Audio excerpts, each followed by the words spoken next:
When Ethan Parker stumbled into his kitchen that Wednesday morning, he expected burnt toast and black coffee, not his billion-dollar CEO boss standing barefoot at his stove, wearing his faded college t-shirt like she belonged there.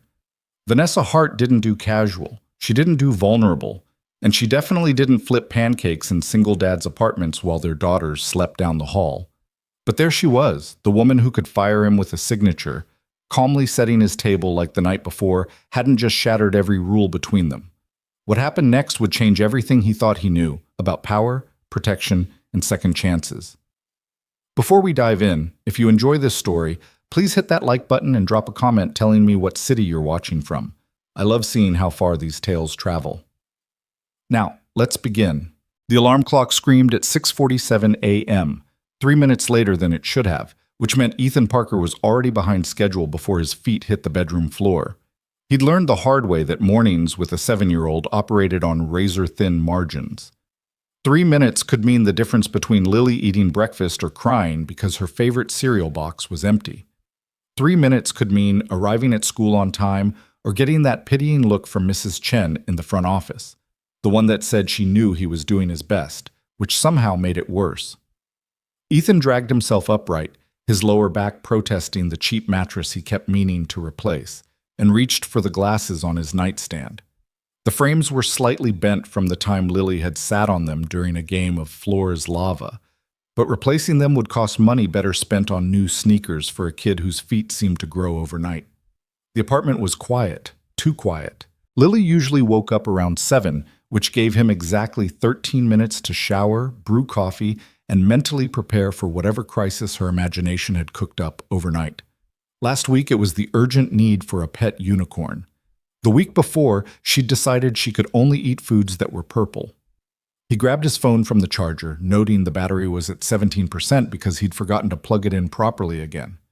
2 missed calls from his mother, a text from his manager about touching base first thing this morning, never a good sign, and a calendar notification reminding him that Lily's science project on the solar system was due Friday. Friday. 2 days away. They hadn't even bought the styrofoam balls yet. Ethan ran a hand through his hair and stood, his left knee cracking loud enough to make him feel 40 instead of 32. The Riverdale Wildcats t-shirt he'd slept in was inside out, which seemed about right for how the week was going. He padded toward the bathroom, already mentally calculating how long he could shower before the hot water gave out. The building's ancient boiler system was unforgiving when he heard it, humming. Someone was humming in his kitchen. Ethan froze mid-step, his brain stuttering over the impossibility of the sound. Lily didn't hum when she woke up early. She usually stampeded down the hallway yelling about bad dreams or good dreams or whether dragons could eat pizza. This wasn't Lily. The humming was low, melodic, almost feminine. An old jazz standard he couldn't quite place, drifting through his apartment like it belonged there. His heart kicked into overdrive. The deadbolt. Had he checked the deadbolt last night? He always checked the deadbolt. It was part of the routine, as automatic as breathing. Front door, deadbolt, chain, goodnight kiss for Lily, collapse into bed. But last night was a blur of champagne and terrible decisions, and oh God, what had he done last night? The company gala. The Riverton Hotel ballroom packed with executives in suits that cost more than his monthly rent. The open bar that he'd only approached once, ordering a single glass of wine he'd nursed for an hour because he had to drive home. The whispers about layoffs circulating through the marketing department like poison. And Vanessa Hart, his boss's boss's boss, the CEO of Hartwell Industries, standing across the room in a black dress that probably cost more than his car. Ice-cold, brilliant, untouchable Vanessa Hart, who made grown men stutter during quarterly reviews and once fired an entire division before lunch. He remembered champagne. Someone bumped into him, and his wine glass went flying, and oh no. The red wine had splashed across white marble, droplets catching the hem of an expensive black dress, and Ethan had looked up into the most terrifyingly beautiful face he'd ever seen. "I'm so sorry, Ms. Hart. Someone pushed me. I'll pay for the dry cleaning. I'm so incredibly sorry." But she'd just looked at him with those sharp green eyes that missed nothing, and said something he couldn't quite remember now. Something that made the executives around them go silent. Something that involved his jacket and a spilled drink and her saying his name like she actually knew who he was. Ethan Parker, marketing analyst, nobody important, definitely nobody important enough for the CEO to know by name. The humming continued from his kitchen, joined now by another sound, the sizzle of something cooking. This was a break-in. It had to be. A very polite, musically inclined break-in where the intruder decided to make breakfast. He should call 911. He should grab Lily and lock them both in her room until the police arrived. He should do literally anything except what he was currently doing, which was creeping down his hallway in a ratty t-shirt and boxer shorts, following the smell of fresh coffee toward whatever insanity was happening in his kitchen. The hallway seemed longer than usual. The family photos Lily had insisted on hanging, crooked, at her eye level, so half of them were basically knee-height, watched him pass with their frozen smiles. Ethan at graduation. Ethan and Lily at the beach last summer. The empty spot where another photo used to be before he'd taken it down. He reached the end of the hallway and stopped at the corner, his back pressed against the wall like some kind of discount action hero. The kitchen was just around this edge, 10 feet away. Through the archway with the chipped paint he kept meaning to fix. His heart hammered against his ribs. The coffee smell was stronger now, rich and dark. Nothing like the cheap pre-ground stuff he usually bought. Someone had brought good coffee into his apartment. This was officially the strangest home invasion in history. Ethan took a breath, counted to 3, and looked around the corner. The woman standing at his stove was barefoot. That was the first thing his brain registered. Not her face, not the fact that someone was actually in his kitchen, but that her feet were bare against his cracked linoleum floor.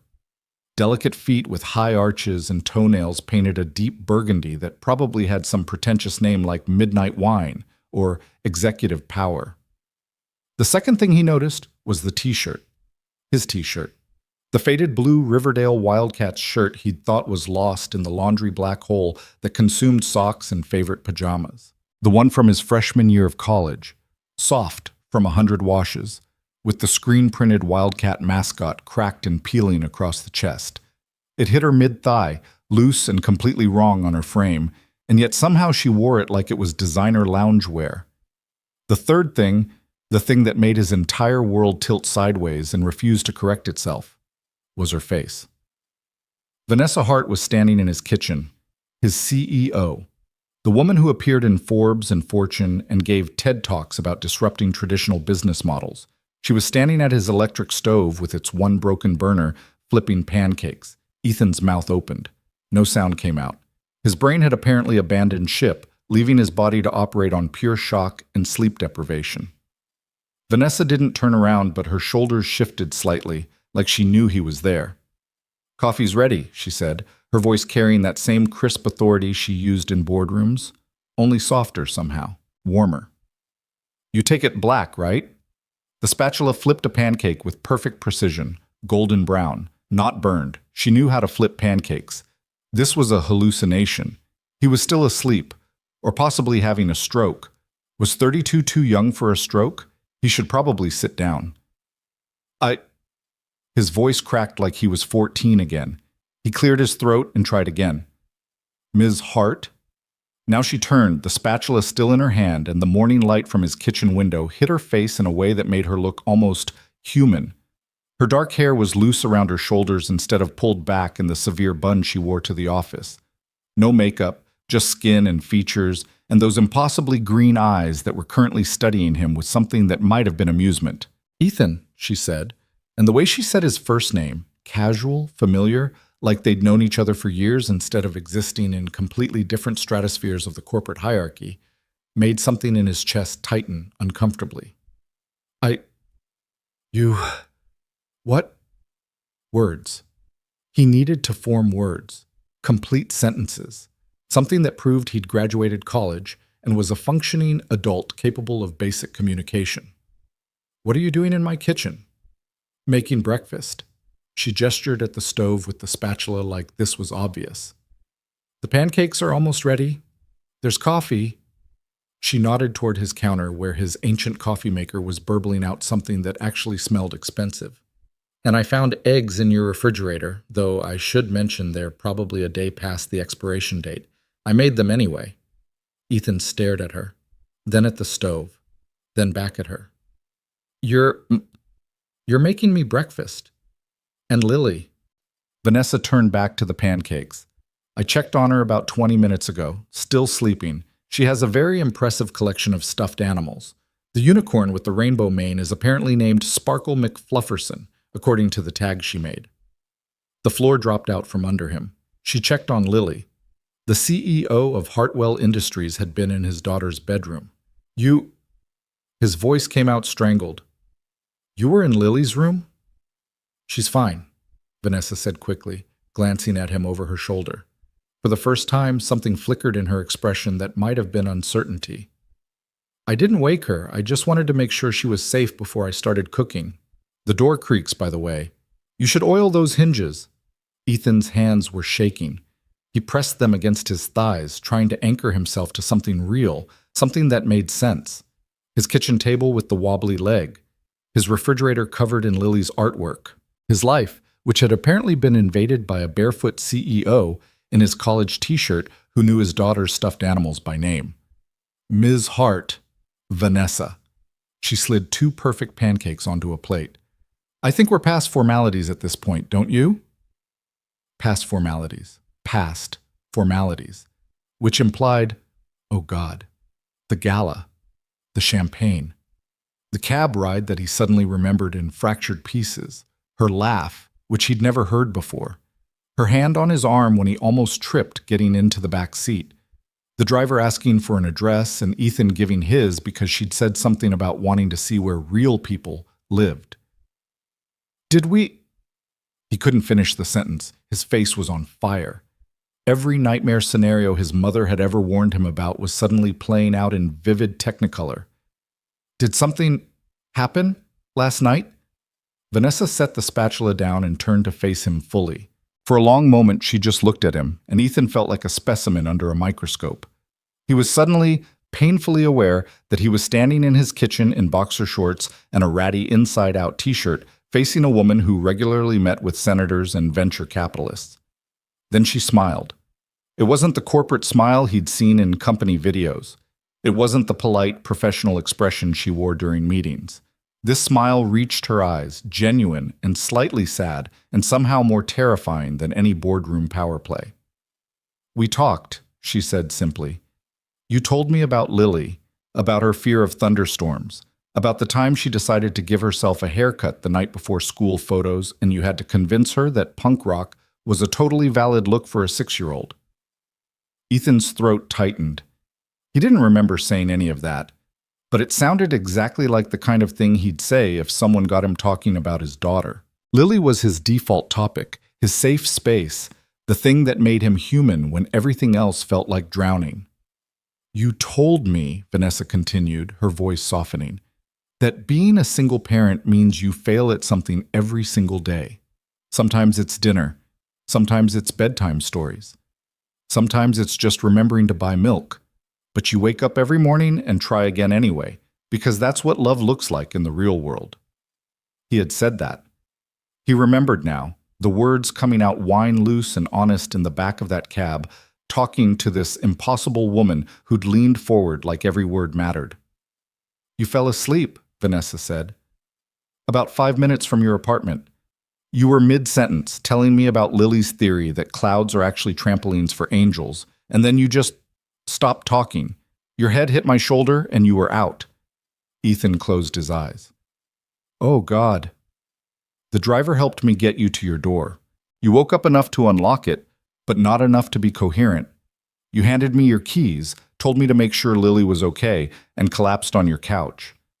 He opened his eyes. Vanessa was watching him with that same unreadable expression, the morning light making her look younger somehow, more vulnerable. I was going to leave, she said quietly. I was going to make sure you were safe, check on your daughter, and call a car service. But then I saw your laptop on the kitchen table. The laptop. His work laptop, which he'd brought home yesterday to finish the proposal his manager kept forgetting to review. The market expansion strategy he'd spent 3 months developing pouring every late night and every stolen lunch break into creating something he knew was good, something that could actually matter. You left it open, Vanessa said. The document was right there on the screen. Hartwell Industries Regional Expansion, a strategic framework for sustainable growth. I sat down to close it, and She paused, something shifting in her expression. I started reading. Ethan's heart was doing something complicated and painful in his chest. Ms. Hart, Vanessa, I didn't mean for you to see that. It's not official. My manager hasn't even approved it for submission to the senior team. It's just something I've been working on in my spare time. It's brilliant. The words cut through his panic like a knife. Vanessa stepped closer, leaving the stove behind, and Ethan had to fight the urge to step back. She'd never been this close to him before. Not at company meetings, not at the gala, not counting last night, which apparently involved his unconscious head on her shoulder. It's more than brilliant, she continued, her eyes intense. It's the first strategic proposal I've read in 6 months that actually understands market dynamics instead of just chasing quarterly profit margins.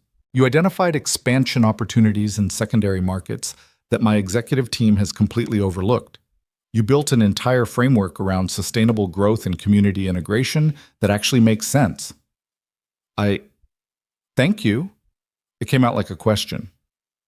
Your manager. Vanessa's expression hardened. Richard Chen, he's been sitting on this? He's busy, Ethan said automatically, then hated himself for making excuses. I mean, he said he'd look at it when he had time, but there's a lot going on in the department right now, and I'm pretty junior, so you're a marketing analyst with a bachelor's degree from a state school and 3 years of experience at a mid-level position.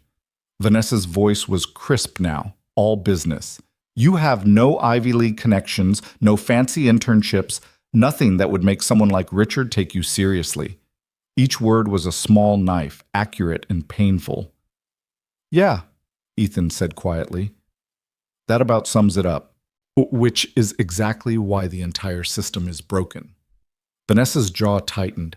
I've spent the last 5 years building this company into something that matters, and I've surrounded myself with executives who went to the right schools and say the right things and wouldn't recognize actual innovation if it walked into their office wearing a clearance rack suit. Ethan looked down at himself. Boxer shorts, ratty t-shirt, bare feet on cracked linoleum. I'm not exactly wearing a suit right now. The corner of her mouth twitched, almost a smile. No, you're not. The moment stretched between them, strange and fragile. In the next room, Ethan's coffee maker gave a final gurgle and shut off. Somewhere outside, a car alarm started wailing and then stopped. Why are you here? Ethan asked finally. Really? Why are you in my apartment, wearing my shirt, making pancakes? People like you don't do things like this. People like me. Vanessa repeated the words like they tasted bitter. You mean people who run billion-dollar companies and live in penthouses and never have to worry about expired eggs or broken burners or whether their daughter will need new shoes this month? I didn't mean… You're right, she cut him off gently. People like me don't do this. We hire people to make our coffee and schedule our lives and keep everything at a comfortable distance. We make decisions that affect thousands of employees without ever seeing their faces or learning their children's names or understanding what we're actually taking from them when we cut departments to increase shareholder value. There was something raw in her voice now, something that sounded almost like pain. Last night, Vanessa continued, you told me that Lily asks you every morning if today is going to be a good day or a hard day because she can always tell from your face before you say anything. You told me that you lie to her sometimes when the bills are piling up, or you're scared about the layoff rumors, because 7-year-olds shouldn't have to carry their parents' fear. Ethan's eyes burned. He had said that.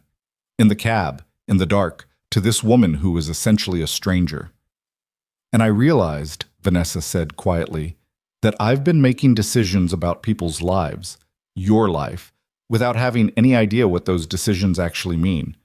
Without understanding that every position I eliminate is someone's mortgage payment, someone's daughter's school supplies, someone's ability to lie convincingly at breakfast and pretend everything's going to be okay. A pancake was burning. Ethan could smell it, but neither of them moved. There are layoffs coming, he said.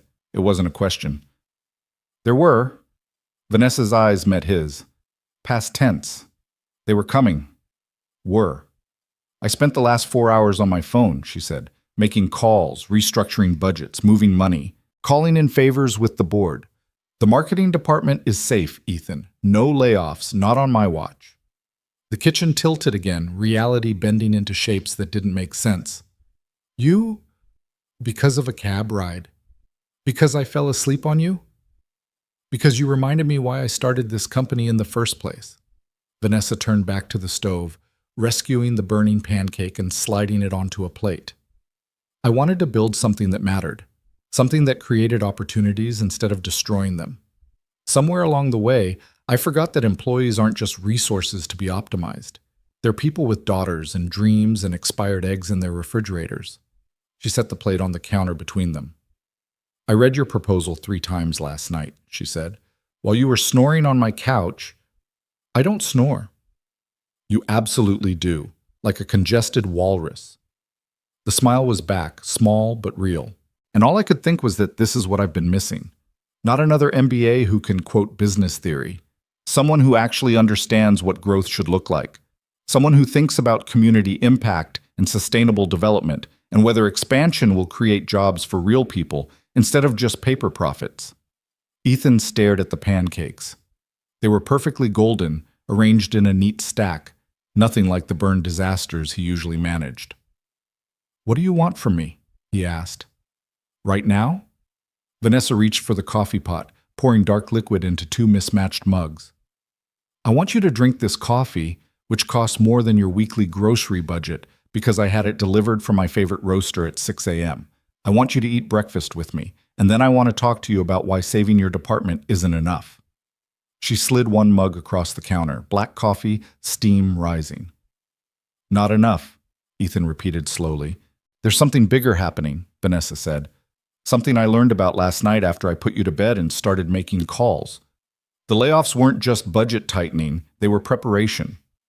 Preparation for what? Vanessa's hands tightened around her coffee mug. A hostile takeover, she said. Kincaid Ventures.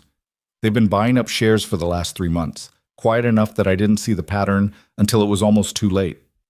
They're planning to acquire controlling interest in Hartwell Industries, and once they do, they're going to gut the company. Sell off the valuable divisions, liquidate everything else, pocket the profit, and walk away. The coffee suddenly tasted like ashes in Ethan's mouth. Your department, Vanessa continued, was going to be among the first to go. Not because it's underperforming, because Kincaid doesn't care about long-term growth or market expansion or any of the things that make Hartwell Industries actually valuable. They just want quick returns and easy exits. So what do we do? The "we" slipped out before he could stop it, presumptuous and impossible. But Vanessa smiled like she'd been waiting for exactly that question. We fight back, she said. I've already started. The calls I made this morning weren't just about stopping layoffs. I've been contacting our major shareholders, building a coalition to block the takeover. It's going to be close, Ethan, very close, but I think we can do it. That's good. That's great. He should feel relieved. His job was safe. The company would survive. Everything would go back to normal. Except Vanessa was looking at him like the story wasn't over. There's a complication, she said. Kincaid Ventures is a subsidiary, a shell company for a larger corporate entity that's been acquiring tech and manufacturing firms across the region. And yesterday, I found out who's actually pulling the strings. She pulled her phone from somewhere. Ethan hadn't even noticed she had pockets in his t-shirt, and turned the screen toward him.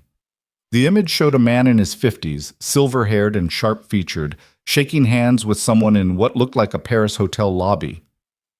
Laurent Beaumont, Vanessa said, CEO of Beaumont International, French conglomerate with interests in everything from luxury goods to industrial manufacturing. He's the one orchestrating the takeover, and he's doing it from Paris while maintaining complete deniability through layers of subsidiaries. Paris, Ethan repeated numbly. He's hosting a private business summit there this week. The Kincaid representatives will be attending, along with several of our key shareholders who are still on the fence about which side to support. Vanessa set her phone down. If I can get in front of those shareholders, convince them that Hartwell Industries has a better vision for growth than Beaumont's liquidation strategy, we can win this. The kitchen was very quiet except for the sound of the refrigerator humming and that car alarm outside starting up again. "You're going to Paris," Ethan said. "We're going to Paris," Vanessa corrected. The world stopped. "I'm sorry, what?" "You and me. Today. There's a flight leaving at 2 p.m. She checked her phone. "Which gives us approximately 4 hours to pack, arrange childcare, and get to the airport." Ethan's brain was making sounds like a dial-up modem trying to connect to the internet. "I can't. I have work. I have Lily. I have a science project due Friday that we haven't even started. I can't just fly to Paris." "You don't have work today," Vanessa said calmly. "I already called Richard and told him you're working on a special project for my office. Indefinite timeline. Full approval." When did you?" "About an hour ago. He was very accommodating once he realized I actually knew your name." Something cold flashed in her eyes. "Also, he's being reassigned. Effective immediately. I'm thinking Alaska office. They need someone to count salmon." "Ms. Hart." "Vanessa." "Vanessa." The name felt strange in his mouth. Too familiar. Too intimate. "I can't leave my daughter to fly to Paris on 4 hours' notice. That's not how single parenting works. I can't just abandon her because my CEO decided to make pancakes and save the company." "You're not abandoning her." Vanessa's voice softened. "You're teaching her that sometimes opportunities come at inconvenient times, and we do our best to handle them responsibly." "She's 7. She's smart. She'll understand." Vanessa pulled out her phone again, typing something quickly. "My sister lives in the city, 20 minutes from here. She's a pediatric nurse, completely trustworthy, and she loves kids. I already called her. She's taking the day off, and she'll be here at 8:30. Ethan opened his mouth, closed it, opened it again. "You called your sister." "Lily will spend the day at the zoo," Vanessa continued like she was outlining a business proposal. "Then they'll come back here for dinner and a movie. My sister will stay overnight if needed. I've also arranged for a professional childcare service to be on standby, fully vetted and background checked, just in case." You can't just..." "I already called the school too," Vanessa added. "Lily won't be attending today. They were very understanding when I explained there was a family situation." The floor was definitely gone now. Ethan was floating in some alternate dimension where CEOs made contingency plans for other people's children and arranged zoo trips like they were scheduling conference calls. "Why?" he managed to ask. "Why would you do all of this?" Vanessa set her phone down and looked at him directly. "Because the proposal you wrote, the market expansion strategy that Richard ignored for 3 months, is the blueprint for what I'm going to present to those shareholders in Paris. Your vision, your framework, your ideas about what growth should actually mean. You want to use my proposal. I want you to present it," Vanessa said, "to our shareholders, to Beaumont himself if I can arrange it. I want them to see that Hartwell Industries isn't just another corporation optimizing profits. We're building something sustainable, something that actually matters to the communities we serve." Ethan laughed. It came out slightly hysterical. "You want me, a junior marketing analyst who shops at discount stores and drives a car with a broken AC, to present to billionaire shareholders in Paris?" "Yes. That's insane. It's strategic." Vanessa picked up her coffee mug. "Those shareholders are tired of slick presentations from Ivy League MBAs who've never lived in the markets we serve. You know what it's like to watch your budget, to make decisions about where every dollar goes, to understand what a job actually means to a family. That's the perspective they need to hear." "They'll eat me alive." "Probably." Vanessa's smile was sharp. "But I'll be there. And I'm very good at making sure the right message gets through, regardless of how many sharks are circling." From down the hall came a small sound, a door creaking open, soft footsteps on carpet. Lily was awake. Ethan's entire body tensed. His daughter was about to walk into a kitchen where her father was having a conversation with his CEO boss, who was wearing his t-shirt and talking about flying to Paris, and there was absolutely no way to explain any of this in terms a 7-year-old would understand. "Daddy?" Lily's voice called out, small and sleepy. "Are you making breakfast?" Vanessa moved before Ethan could react, stepping back toward the stove and picking up the spatula like she'd been cooking the whole time. "In here, sweetie." Ethan called back, his voice only slightly strangled. Then quieter, to Vanessa. This is not okay. You can't just... I know, Vanessa said simply. This is highly irregular, probably crossing about 17 different professional boundaries. Definitely not how CEOs are supposed to behave. Then why... Lily appeared in the kitchen doorway wearing her unicorn pajamas and dragging Sparkle McFlufferson by one rainbow-maned leg. Her hair was a disaster, sticking up at angles that defied physics, and she had pillow creases on her left cheek. She was the most beautiful thing Ethan had ever seen. And then she saw Vanessa. Lily stopped mid-step, her eyes going wide, her mouth forming a small O of surprise. For a long frozen moment, nobody moved. Then Lily looked at Vanessa, at the pancakes, at the t-shirt that was obviously not Vanessa's, and then back at her father with an expression of dawning realization that made Ethan want to sink through the floor. "Daddy?" Lily said slowly, her 7-year-old brain processing the scene with terrifying accuracy. "Who's that lady wearing your shirt?" Ethan's face went through approximately 15 different shades of red in the span of 3 seconds. "Lily, sweetie, we work together, and there was a situation last night. I'm Vanessa," the CEO said calmly, setting down the spatula and crouching to Lily's eye level with a grace that seemed completely at odds with being caught in someone else's kitchen wearing their clothes. "I work with your dad. We had a late meeting last night, and he was kind enough to let me stay over since it got so late. I hope that's okay." Lily's eyes narrowed with the suspicious intelligence of a child who'd learned early that adults didn't always tell the whole truth. "Daddy doesn't have meetings," she said. "He types on his computer and talks on the phone and says words like synergy that don't mean anything." Despite the absolute mortification coursing through his veins, Ethan felt a flicker of pride. His daughter was nobody's fool. "You're right," Vanessa said, and the genuine respect in her voice made something in Ethan's chest twist. "Those words often don't mean much, but your dad is very good at his job even when people don't notice. I noticed." Lily studied Vanessa with the intensity of a seasoned detective. Her gaze traveled from the borrowed t-shirt to the bare feet to the pancakes on the stove, assembling evidence with frightening efficiency. "Are you Daddy's girlfriend?" she asked finally. Ethan choked on air. "Lily, no, she's my boss. There's no..." He was going to die. Right here in his kitchen, he was going to die of embarrassment, and his tombstone would read "Death by Inappropriate 7-Year-Old Questions." But Vanessa just smiled, that same genuine expression that transformed her entire face. "Not his girlfriend," she said. "Just someone who thinks your dad is pretty remarkable and wanted to make him breakfast as a thank you." For what?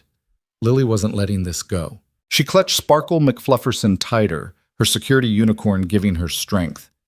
"For reminding me about some important things I'd forgotten," Vanessa said simply. "And for being a really good dad." That seemed to satisfy Lily's interrogation instincts, at least temporarily. She patted closer, eyeing the pancakes with obvious interest. "Those look better than Daddy's pancakes," she said with the brutal honesty of childhood. "His are always burned on one side and soggy on the other." "Lily," Ethan groaned, "it's true.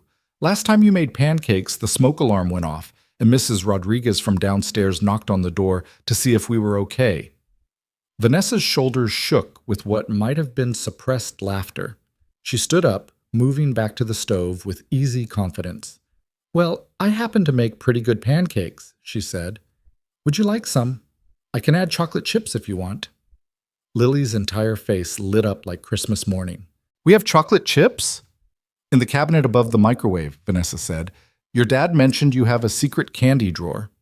Lily's eyes went huge. She spun to face Ethan with a look of absolute betrayal. "You told her about the secret drawer?"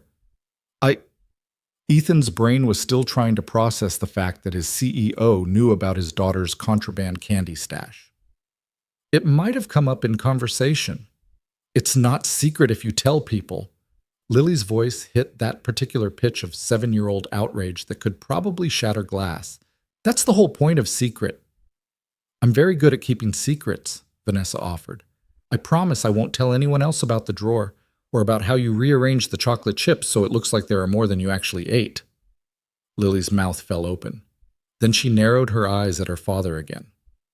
"How much did you tell her?" "Apparently everything," Ethan muttered.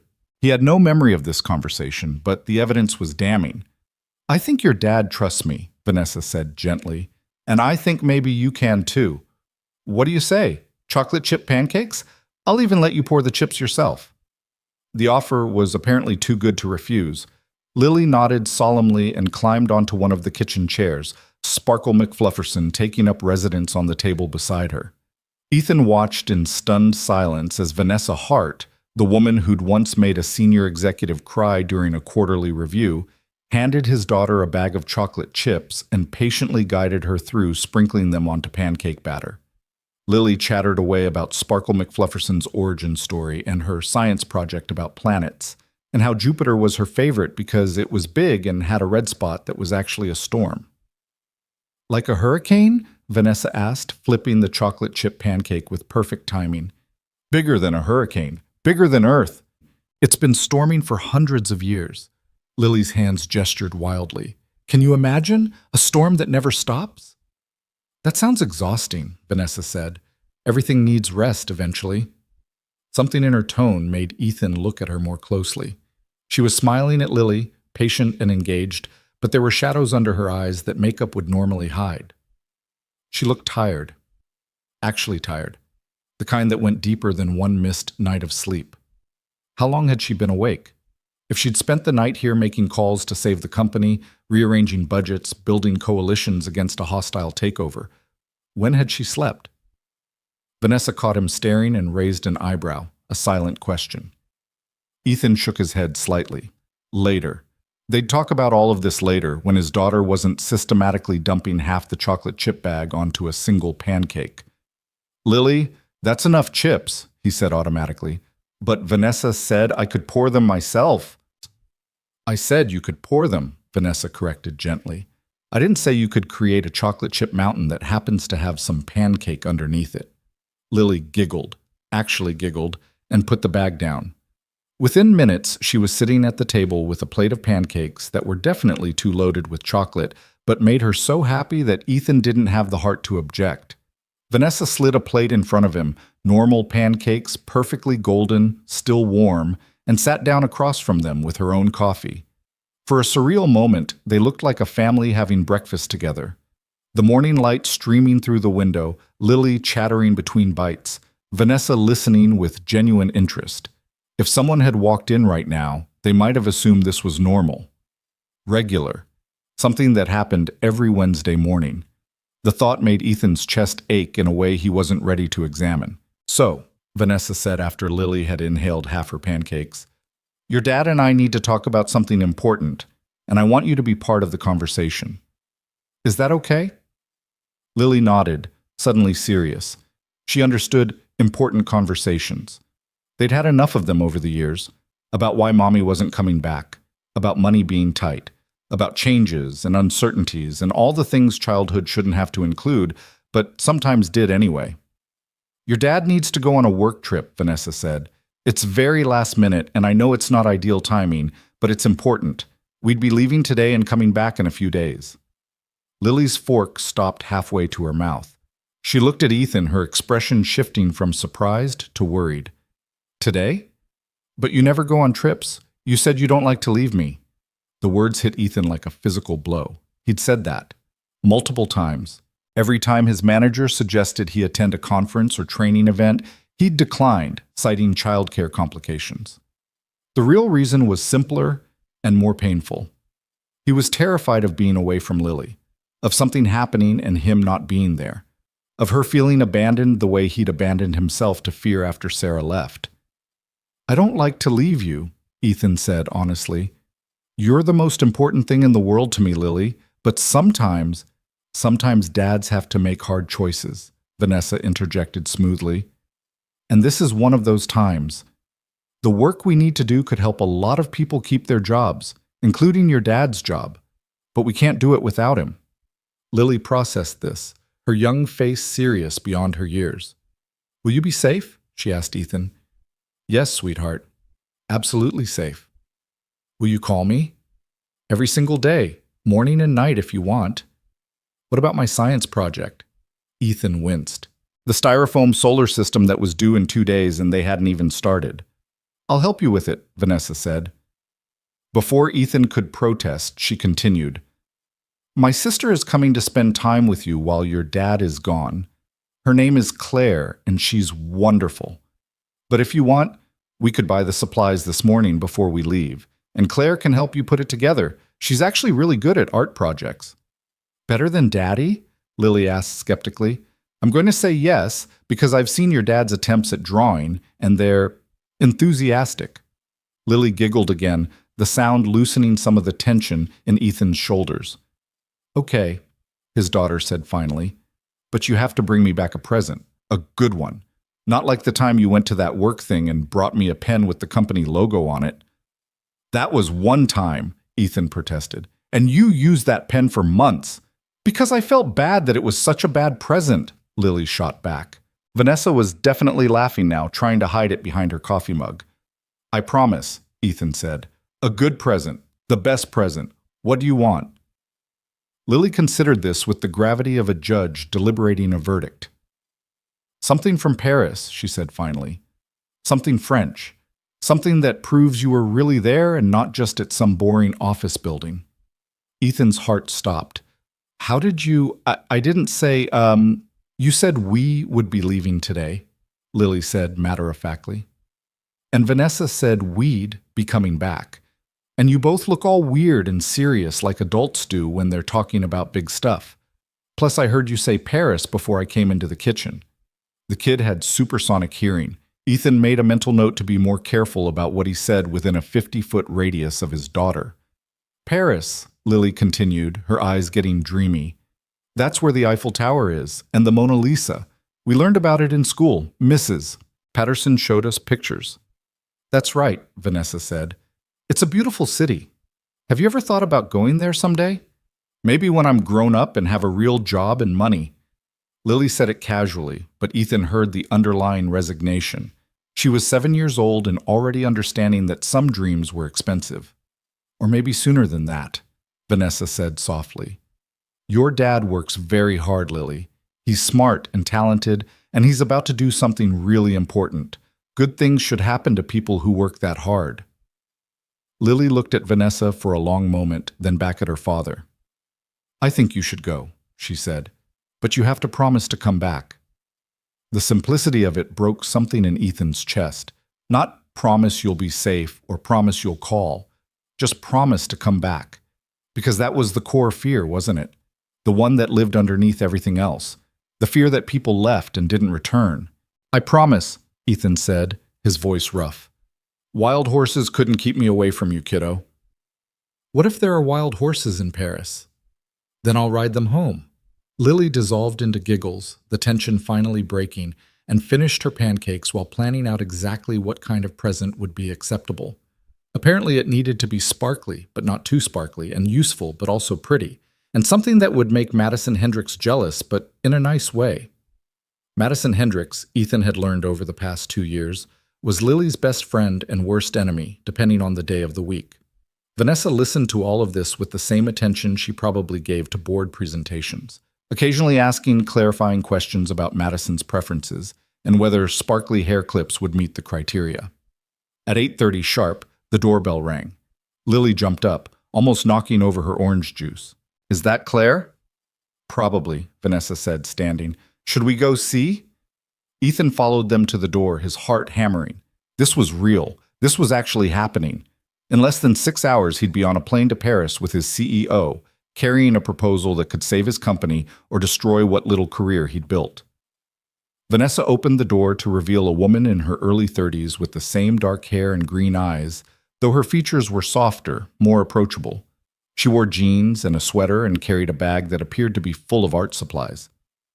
Claire, Vanessa said, and something in her voice relaxed. Thank you for doing this. Are you kidding? Day off work to hang out with a cool kid and go to the zoo? Claire grinned at Lily. Best Tuesday I've had in months. It's Wednesday, Lily said. Even better, Wednesday zoos are less crowded. Claire crouched down, putting herself at Lily's level in the same way Vanessa had. The family resemblance was striking in that moment. I'm Claire. Vanessa's told me a lot about you. Something about a unicorn named Sparkle McFlufferson? Lily lit up. He's on the kitchen table. Do you want to meet him? Absolutely. Just like that, Lily grabbed Claire's hand and dragged her toward the kitchen, chattering about Sparkle's adventures and his rivalry with Mr. Whiskers, the cat who lived downstairs. Ethan stood in his doorway, watching this stranger, who wasn't really a stranger because she was Vanessa's sister, and Vanessa seemed to trust her completely, bond with his daughter like they'd known each other for years. She's good with kids, Vanessa said quietly beside him. Pediatric nurse for 8 years, currently working at Children's Memorial. She's been through every background check and certification imaginable, and she loves doing this kind of thing. You really did plan everything, Ethan said. I had 4 hours and a lot of coffee. Vanessa glanced at him. Are you okay with this? Really okay? Because if you're not, we can find another solution. I can go to Paris alone, present your ideas myself. No. The word came out stronger than he expected. No, if we're doing this, we're doing it together. Those are my ideas, my framework. If I'm going to risk everything, I should at least be there to watch it crash and burn in person. Vanessa smiled. That's the spirit. From the kitchen came the sound of Lily explaining her science project requirements to Claire, who was apparently an expert on styrofoam planets. We should pack, Vanessa said. The car service will be here at 11 to take us to the airport. That gives you 2 hours. I don't have a passport. Yes, you do. Renewed 6 months ago when you were thinking about taking Lily to Canada for vacation, but decided it was too expensive. Ethan stared at her. How do you know that? You mentioned it last night. During the part where you were explaining how hard it is to give your daughter the experiences she deserves on a marketing analyst's salary. Vanessa's expression softened. You also said you kept the passport anyway, just in case an opportunity came up. Do you still have it? In my desk drawer, Ethan said faintly, under the bills I'm avoiding. Perfect. Go pack. Business casual for the flights, but bring at least one suit for the meetings. If you don't have one that fits, we'll buy one in Paris. I have a suit. It was from a discount store and slightly too tight in the shoulders, but it was technically a suit. Bring it anyway. Pack light. We'll only be gone 3 days, 4 at most. 3 days. 4 at most. In Paris, with Vanessa Hart, presenting his proposal to billionaire shareholders who could destroy his career with a single dismissive comment. I'm going to throw up, Ethan said. Please don't. We have a schedule to keep. But Vanessa's hand touched his arm briefly, warm and grounding. You're going to be fine, Ethan. Better than fine, trust me. The problem was, he realized with a jolt of surprise, he did trust her. This woman who'd invaded his kitchen and worn his t-shirt and made pancakes for his daughter, he trusted her in a way that should have taken months or years to develop, not one strange morning. Maybe it was the way she'd crouched down to talk to Lily like an equal. Maybe it was the shadows under her eyes that proved she'd actually spent the night fighting for his job instead of sleeping. Maybe it was the simple fact that she could have done all of this without him, presented his ideas as her own, taken credit for the framework, left him safely at home, but she hadn't. She wanted him there, needed him there, she'd said, his perspective, his voice. Okay, Ethan said. Okay, I'll pack. He started to turn toward his bedroom, then stopped. Vanessa? Yes? Thank you for all of this, for believing in something I wrote, for not just stealing it and running, for... He gestured vaguely at the kitchen where Claire and Lily were laughing about something. For caring about what happens to her while I'm gone. Vanessa's eyes were very green in the morning light. The first rule of building something that matters, she said quietly, is understanding that people matter. You taught me that last night. The least I can do is prove I was listening. She headed toward the kitchen, leaving Ethan standing in his hallway with his heart doing complicated things in his chest.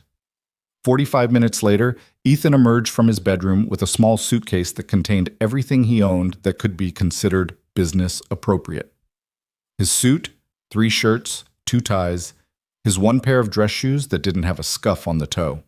Everything else was basic toiletries and the rising panic of a man about to leave the country with 12 hours' notice. Vanessa had changed. Instead of his t-shirt, she now wore dark slacks and a cream-colored blouse that probably cost more than his monthly grocery budget. Her hair was pulled back, makeup applied with precision, every inch the CEO again. The transformation was jarring. In his t-shirt, making pancakes, she'd seemed almost normal, human. Now she was back to being Vanessa Hart, untouchable and perfect. Except she was sitting on his worn couch with Lily curled up beside her, looking at a picture book about French landmarks that Claire had apparently pulled from her magical bag of supplies. "And this is the Louvre," Vanessa was saying, pointing to a photo of the glass pyramid. "It's one of the biggest museums in the world. It has paintings and sculptures and artifacts from thousands of years ago." "Like dinosaurs?" Lily asked hopefully. "Different museum for dinosaurs, but the Louvre has Egyptian mummies." Lily's eyes went huge. "Real mummies?" "Very real, wrapped in bandages and everything." "That's so cool." Lily turned to Ethan as he approached. "Daddy, did you know there are real mummies in Paris?" "I did not know that," Ethan said, setting his suitcase down. "Learn something new every day." Claire stood up from where she'd been organizing art supplies on the coffee table. "We're all set for the science project. I picked up the styrofoam balls on my way over, various sizes for the different planets. We've got paint, string for hanging them, and a foam board for the base. Lily and I figured we'd do the painting this afternoon and assembly tonight. Sound good?" "Sounds perfect," Ethan said. "Lily, you're going to listen to Claire, right? Do what she says?" "I always listen," Lily said with such exaggerated innocence that all three adults tried not to laugh. "Right. Well, listen extra carefully this time." Ethan knelt down in front of his daughter. "I'm going to call you tonight before bed, okay? And tomorrow morning, and every day until I get back." "From Paris," Lily said proudly, like she'd won a prize. "With the mummies." "With the mummies." Ethan pulled her into a hug, breathing in the smell of her strawberry shampoo and chocolate chip breakfast. "I love you, kiddo, so much." "I love you too, Daddy." Lily squeezed him tight, then pulled back with a serious expression. "Be safe. And don't forget my present." "Never." He kissed her forehead. "See you in a few days." Standing up was one of the hardest things he'd done. Walking toward the door with his suitcase while Lily stayed behind felt like tearing off a limb, but Claire was already engaging her in conversation about which planet should be which color, and Vanessa's hand on his shoulder was gentle but firm, guiding him forward. They made it to the hallway before Ethan let himself look back. Through the open doorway, he could see Lily holding up 2 paint bottles, asking Claire's opinion on whether Jupiter should be orange or red. His daughter, safe, cared for, already moving forward without him. "She'll be fine," Vanessa said softly. "Claire will text you updates every few hours, photos, videos, whatever you need to feel connected." "How did you know I'd need that?" "Because if I had a daughter like Lily, I'd need that too." Vanessa pulled the door closed gently. "Come on, we have a plane to catch." The car service was waiting downstairs. A sleek black sedan that looked wildly out of place on Ethan's street of aging apartment buildings and cars with dented bumpers. The driver took their bags without comment, and suddenly they were pulling away from the curb, away from everything familiar and safe. Ethan watched his building shrink in the rearview mirror until it disappeared around a corner. "Having second thoughts?" Vanessa asked. She'd pulled out her phone and was already typing, probably coordinating something essential and CEO-like. "Fourth thoughts. Maybe fifth." Ethan leaned his head back against the leather seat. "This morning I woke up expecting burned toast and instant coffee. Now I'm in a car that costs more than my annual salary, heading to the airport to fly to Paris with my CEO. My brain hasn't caught up yet.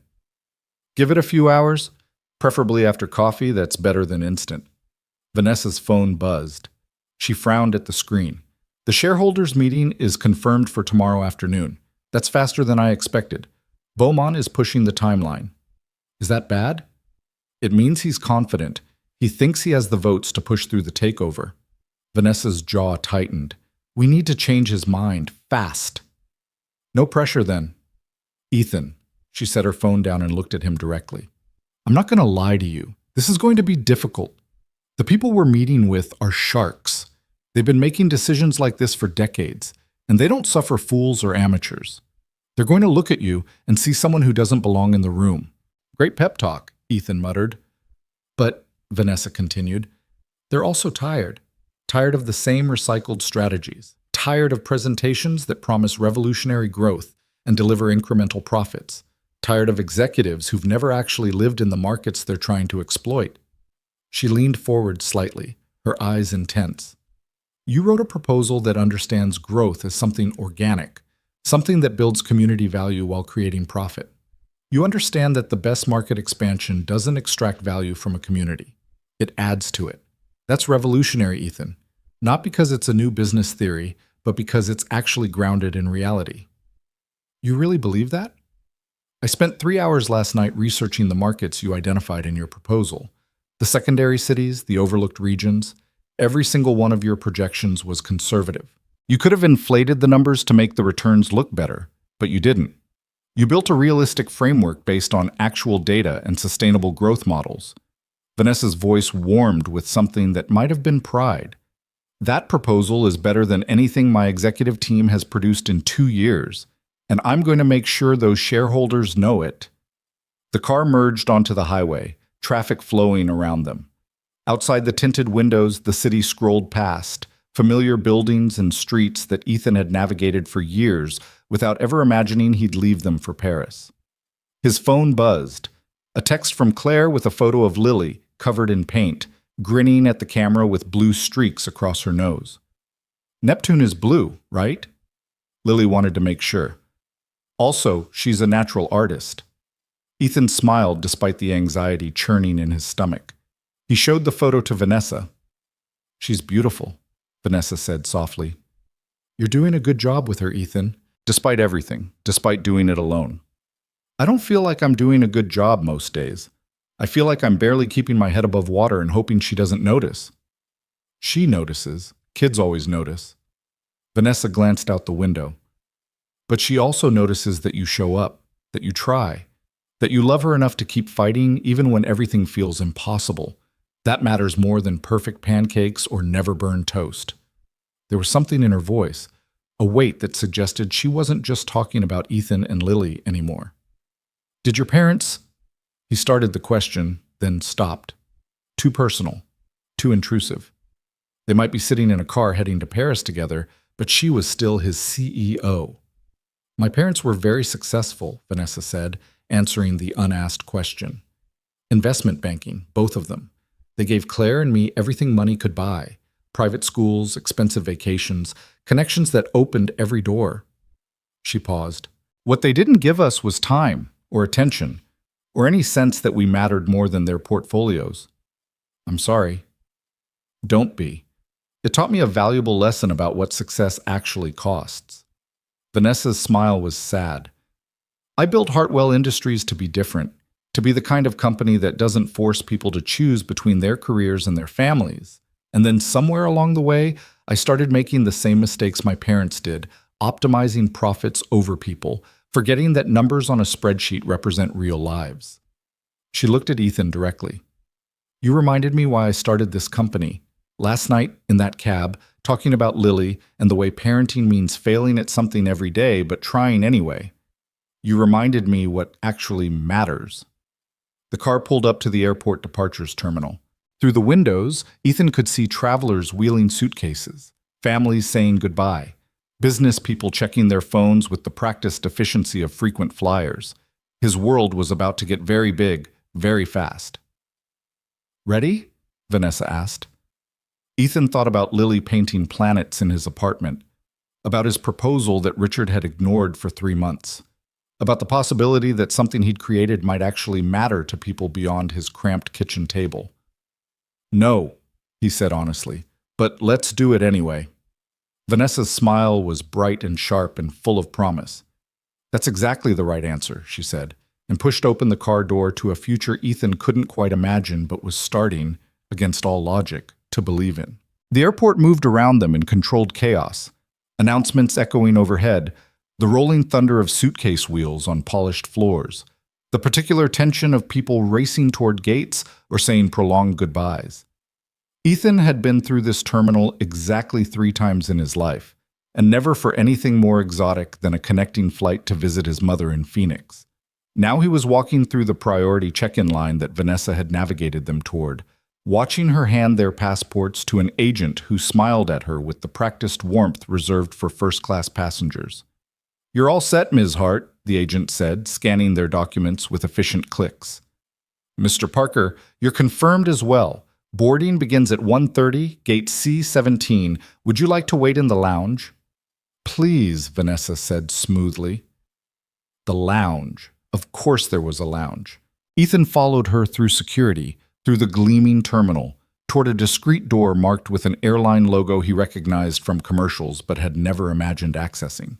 Inside, the noise of the airport faded to a hushed murmur. Leather chairs clustered around low tables, a buffet spread that looked like something from a hotel brunch, floor-to-ceiling windows overlooking the runways where planes taxied with the grace of enormous mechanical birds. Ethan stood just inside the entrance, suddenly aware that his discount store suit and scuffed shoes marked him as an intruder in this world of quiet wealth.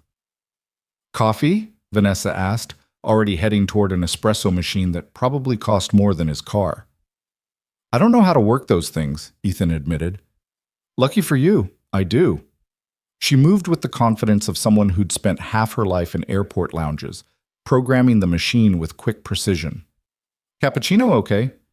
I usually drink it black. Today you're drinking it with foam." The machine hissed and steamed. "Consider it research for Paris. The French take their coffee seriously." Ethan accepted the cup she handed him, the ceramic warm against his palms. The foam on top had somehow formed into a perfect leaf pattern. He took a sip and nearly groaned, rich and smooth, nothing like the bitter sludge from his apartment coffee maker. "Good?" Vanessa asked, amusement flickering across her face. "Dangerously good. I'm going to ruin myself for regular coffee." "That's the point." She settled into one of the leather chairs, gesturing for him to sit across from her. "Get comfortable, Ethan. We have an hour before boarding, and we need to talk strategy." He sat sinking into cushions that probably cost more than his monthly rent. Through the windows behind Vanessa, a plane lifted into the sky, impossibly heavy and impossibly graceful. "The shareholders we're meeting with," Vanessa began, pulling out a tablet from her bag, "fall into 3 categories. First, the old guard. People who've been with Hartwell Industries since my father founded it. They're loyal but conservative. They don't like risk, and they definitely don't like rapid change." She swiped through what appeared to be headshots and brief biographies. Second category is the profit maximizers, venture capital types who bought in during our expansion phase. They don't care about company legacy or employee welfare. They want returns, and they want them quarterly. Beaumont's offer is attractive to them because it promises immediate payout. "And the third category?" Ethan asked, studying the faces on her screen. Older men mostly, a few women, all wearing expressions of calculated neutrality. "The wild cards." Vanessa's finger paused on a photo of a woman in her 60s with steel gray hair and sharp eyes. Investors who could go either way depending on which argument resonates more. They have money, which means they can afford to care about things beyond profit margins. Legacy. Impact. The story they get to tell about their investments. She looked at Ethan directly. "That's our target audience, the wild cards. If we can convince them that Hartwell Industries represents something more valuable than a quick liquidation, if we can make them believe in sustainable growth and community impact, we win." "No pressure," Ethan muttered, taking another sip of his cappuccino. "Moderate pressure," Vanessa corrected with a slight smile. "But I've seen you present, Ethan." "You have?" He couldn't remember ever presenting anything with her in the room. "Last year's quarterly review. You gave a 10-minute update on the regional marketing campaign performance. Richard took credit for most of it, but I'd seen your name on the original project files." Ethan's face heated. He'd spent 2 weeks preparing that presentation, analyzing data until his eyes crossed, building recommendations that Richard had watered down and delivered as his own insights. "You were confident," Vanessa continued, "not arrogant. You knew your material, and you presented it clearly. You anticipated questions and had answers ready. The only thing missing was belief that what you were saying actually mattered." "It didn't matter," Ethan said quietly. "Richard got a bonus. I got a nice work kid and went back to my cubicle." "It mattered to me." Vanessa's voice was firm. I flagged your name after that presentation, started paying attention to which projects you were working on, started noticing the gap between the quality of work with your name attached and the credit Richard was claiming. She leaned forward slightly. You're better than you think you are, Ethan. You've just been working in a system designed to keep people like you invisible. But tomorrow, in that room with those shareholders, you won't be invisible. I'm going to make sure of it. His phone buzzed. Another text from Claire, this time a video of Lily spinning in circles with her arms out, paint splattered and laughing, explaining that this was how planets rotated. The contrast was dizzying, his daughter painting solar systems in his cramped apartment while he sat in an airport lounge drinking expensive coffee and talking about shareholders in Paris. Two worlds that shouldn't exist simultaneously, and yet here they were, overlapping in ways that made his chest tight. She's happy, Vanessa observed, watching the video over his shoulder. She's always happy when she's creating something. Ethan replayed the video, Lily's laughter tinny through his phone speaker. I wish I could give her more opportunities like that. Art classes, music lessons, all the things other kids get. But they're expensive, and there's always something else that needs the money first. What would you do differently? Vanessa asked. If money wasn't an issue, how would you change her life? The question caught him off guard. He'd spent so long focused on survival, making rent, keeping food in the refrigerator, ensuring Lily had what she needed, that dreams felt like a luxury he couldn't afford. I'd take her places, he said finally. Not fancy vacations necessarily, but museums and plays and concerts. I'd let her try things and fail at them without worrying about wasted registration fees. I'd give her a bedroom that wasn't also my office so she could have space that was just hers. He paused. I'd save for college without lying awake at night doing math that doesn't work.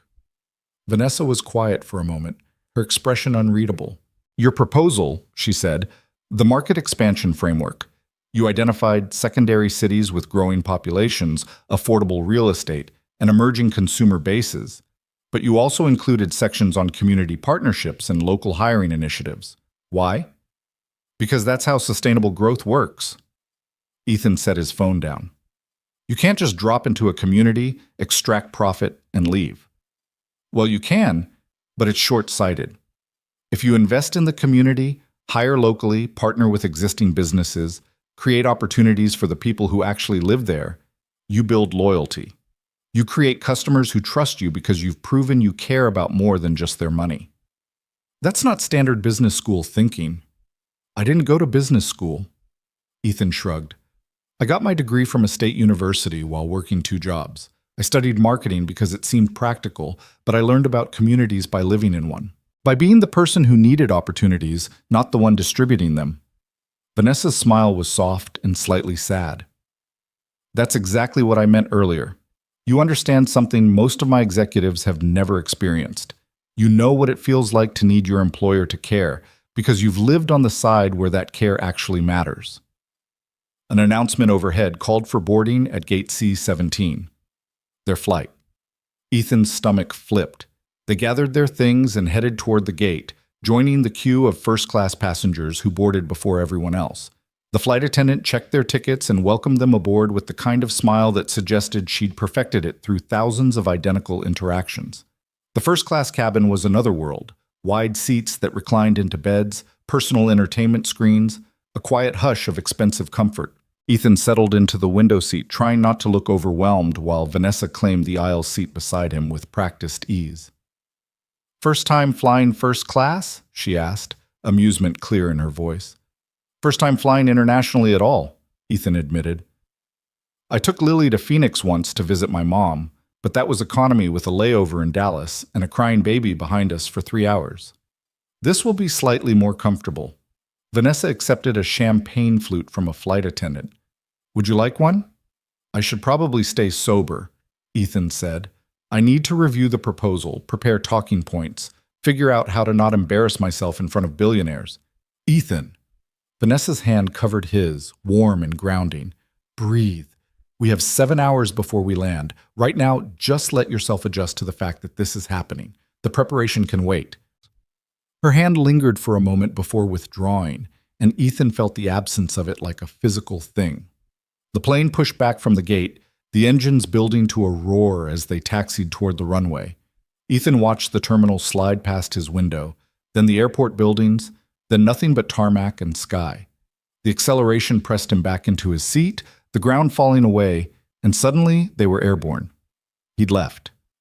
He'd actually left Lily and his apartment and everything safe and familiar to fly to Paris with his CEO based on one good proposal and what increasingly felt like mutual insanity. His phone buzzed one last time before the flight attendant asked him to switch to airplane mode. A text from Lily clearly dictated to Claire based on the perfect spelling. Daddy, I love you. Mercury is gray and very small. Claire says we can have ice cream after the zoo. Bring me something sparkly from Paris. Not too sparkly. Love, Lily. Ethan showed the message to Vanessa, who read it with a smile that transformed her entire face. Not too sparkly, she said. Very specific requirements. She knows what she wants, Ethan said. Always has. Even when she was 3 and couldn't pronounce half her requests, she'd stand there until I understood exactly which stuffed animal she needed or which story she wanted read. Like her father, Vanessa observed. You knew exactly what your proposal needed. You didn't compromise the vision to make it more palatable. You trusted that the right people would understand. I didn't think anyone was going to read it, Ethan admitted. Richard certainly wasn't. I wrote it because I had to get the ideas out of my head, not because I thought it would go anywhere. The best work often happens that way. Vanessa reclined her seat slightly, the leather adjusting with a soft mechanical hum. When you're creating for the work itself, not for approval or advancement, that's when truth comes through. The flight attendant returned, offering dinner menus that read like restaurant reviews. Beef tenderloin with red wine reduction, pan-seared salmon with lemon butter, vegetarian risotto with truffle oil. Ethan stared at the options, his brain struggling to accept that this was airplane food. The salmon is excellent, Vanessa said, though the beef is good too if you're hungry. When did you last eat? Ethan asked suddenly, realizing he had no idea. Vanessa paused, thinking. Pancakes this morning. Before that, yesterday at lunch, I think. Maybe. Vanessa. I was busy saving our company and arranging international travel on 4 hours' notice, she said dryly. Meals fell through the cracks. You can't, Ethan started, then stopped himself. She was his boss. He couldn't exactly lecture her about self-care. But Vanessa was looking at him with an expression that suggested she knew exactly what he'd been about to say and found it unexpectedly touching. Order for me? She asked quietly. Whatever you think I should eat, I trust your judgment. The simple statement carried weight beyond food choices. Ethan ordered them both the salmon, figuring protein and omega-3s were probably smart for both their stress levels. When the meals arrived, plated beautifully, nothing like the plastic-wrapped sadness of economy-class airplane food, Vanessa ate with genuine appreciation. Thank you, she said after several bites. I didn't realize how hungry I was. You need to take care of yourself, Ethan said, then immediately wanted to take it back. I mean, not that it's my business, but if you're going to convince shareholders to trust you with their investments, probably helps to not pass out from hunger during the pitch. Vanessa's laugh was soft and surprised. Fair point. Consider me appropriately chastised. They ate in comfortable silence, the plane humming around them, the cabin lights dimmed for the transatlantic crossing. Other passengers settled into sleep or entertainment, cocooned in their private spaces. Tell me about her, Vanessa said eventually. Lily, how did you end up as a single parent? The question should have felt intrusive. Instead, it felt like an offering, Vanessa sharing pieces of her own story earlier, now inviting him to reciprocate. Her mother is Sarah, Ethan said. We met in college. Got married too young because Lily was unexpected, and we thought that's what you did. Turns out love doesn't magically appear just because you're scared and pregnant and trying to do the right thing. He stared at his empty plate, remembering. Sarah tried. I'll give her that. She tried for almost 3 years. But she was drowning, postpartum depression that never really lifted, dreams of medical school that evaporated with diapers and sleepless nights, a husband who worked constantly and still couldn't make enough money. One morning I woke up and she was just gone. Left a note saying she couldn't do it anymore, that Lily deserved better than a mother who resented her existence. That's heartbreaking, Vanessa said softly. The worst part is, she wasn't wrong. Ethan's voice was rough. Lily does deserve better. She deserves two parents who wanted her, who planned for her, who can give her opportunities and stability and all the things I'm constantly failing to provide. She has a father who loves her so much, he talks about her to strangers in taxicabs. Vanessa's hand found his again, deliberate this time. She has someone who thinks about her fear of thunderstorms and her favorite stuffed animals and whether chocolate chips are an appropriate breakfast food. That's not failure, Ethan. That's everything. His throat was tight. He blinked hard against the sudden burning in his eyes. Sorry, he managed. I don't usually. It's been a long day. It's been an impossible day, Vanessa corrected. You're allowed to feel things about it. The flight attendant came by to collect their plates, offering dessert, chocolate mousse or creme brulee. Ethan declined, but Vanessa ordered the mousse and, when it arrived, slid it between them with 2 spoons. Share it, she said. You look like you could use chocolate. It was possibly the most surreal moment in a day full of them. Eating chocolate mousse with his CEO at 30,000 feet, somewhere over the Atlantic Ocean, while his daughter painted planets and his entire life teetered on the edge of transformation. Can I ask you something? Ethan said, setting down his spoon. Of course. Why does this matter so much to you? The company, I mean. You could sell to Beaumont, walk away with more money than most people see in a lifetime, start something new. Why fight this hard? Vanessa was quiet for a long moment, her spoon tracing patterns in the chocolate. My father started Hartwell Industries 40 years ago, she said finally. Small manufacturing firm, 20 employees, 1 product line. He built it from nothing because he believed in creating something lasting, something that would outlive him. She looked at Ethan, her eyes reflecting the cabin's soft lighting. He died 5 years ago. Heart attack at his desk, still working at 73 because he couldn't imagine not working.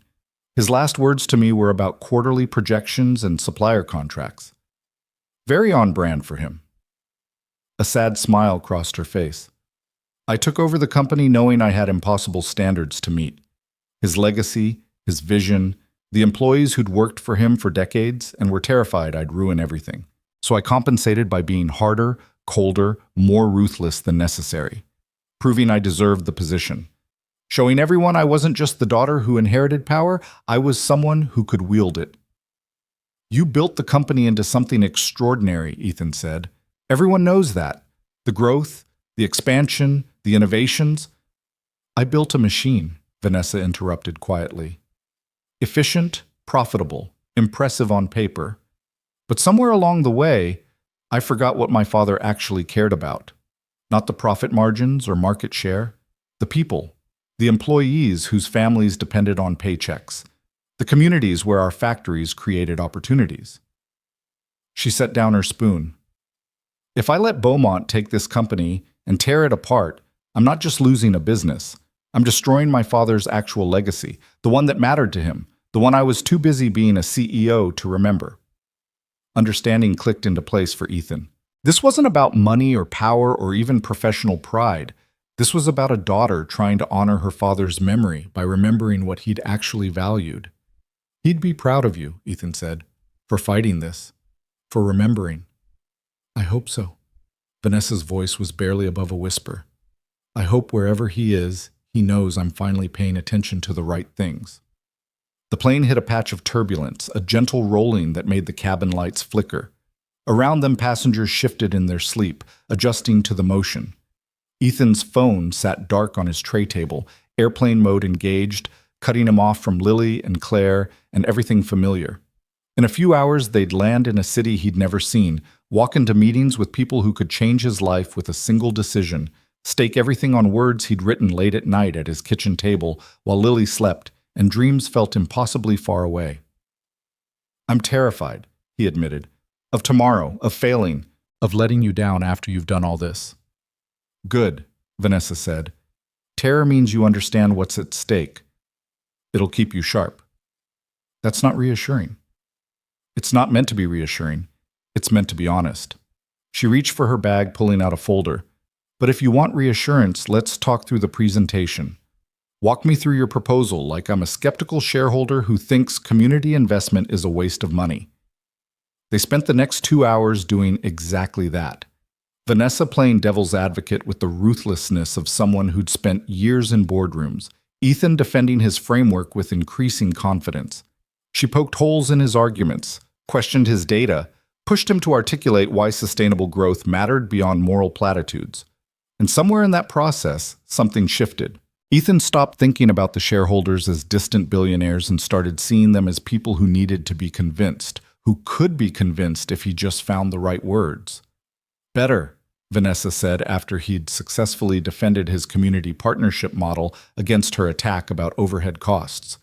Much better. You're starting to believe in this. I always believed in it, Ethan protested. You believed in the ideas. Now you're believing in your ability to sell them. She closed the folder. There's a difference. The cabin lights dimmed further, the flight attendants moving through to collect final service items before the overnight portion of the flight. Vanessa reclined her seat into a bed configuration with the ease of frequent practice. Sleep, she said. We land at 7 a.m. Paris time, which gives us about 5 hours. You'll need to be sharp tomorrow. I don't think I can sleep, Ethan admitted. His mind was racing, running through presentation points and potential questions, and the surreal reality of his current situation. Try anyway. Vanessa settled into her reclined seat, pulling a blanket over herself. And Ethan? Yeah? Thank you for doing this, for trusting me enough to leave your daughter and fly across an ocean on terrible notice. I know what that cost you. In the dim cabin lighting, she looked younger, more vulnerable. Not the ice-cold CEO from company videos, but someone tired and hopeful and fighting for something that mattered. Thank you for believing my proposal was worth fighting for, Ethan said quietly. Her smile was soft in the darkness. Get some sleep, she repeated. Tomorrow, we change everything. Ethan reclined his own seat, the mechanic smooth and silent, transforming his chair into something that approximated a bed. Through the window, he could see nothing but darkness and the occasional flash of the plane's navigation lights. Somewhere below, the Atlantic Ocean stretched vast and cold. Somewhere ahead, Paris waited with its shareholders and challenges and possibilities. Somewhere behind, Lily was probably asleep now, dreaming of planets and mummies and presents that needed to be sparkly, but not too sparkly. And here, suspended between past and future, Ethan closed his eyes and let the plane's gentle hum carry him toward whatever came next. Sleep came in fragments, shallow and restless, broken by the occasional announcement or the shift of other passengers moving through the darkened cabin. Ethan drifted in and out of consciousness, his dreams a confused tangle of presentations gone wrong, and Lily asking questions he couldn't answer in a language that kept shifting between English and French.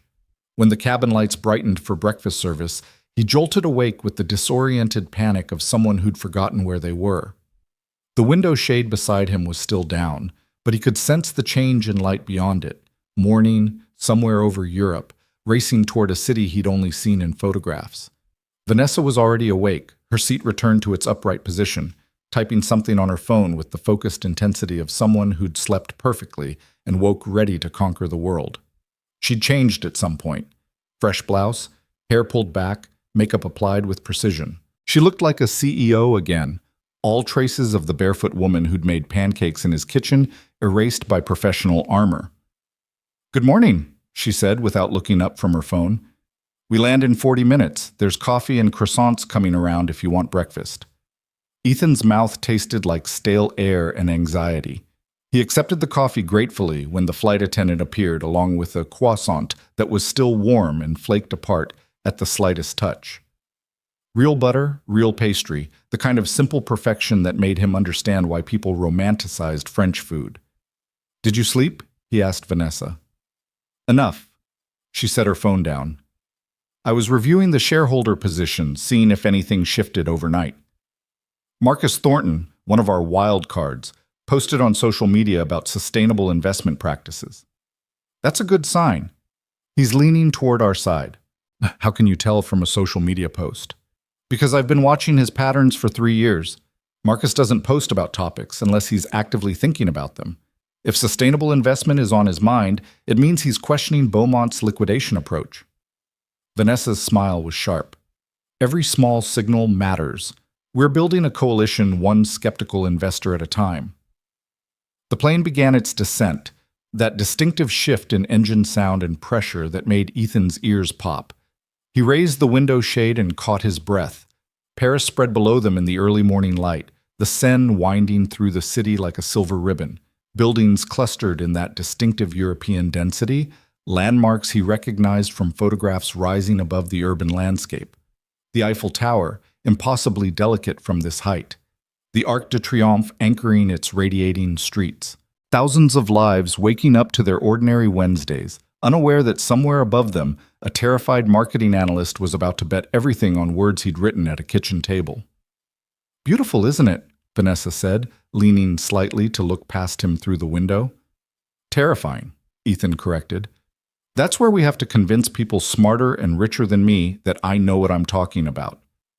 "They're not smarter, they're just richer," Vanessa settled back into her seat. "And you do know what you're talking about.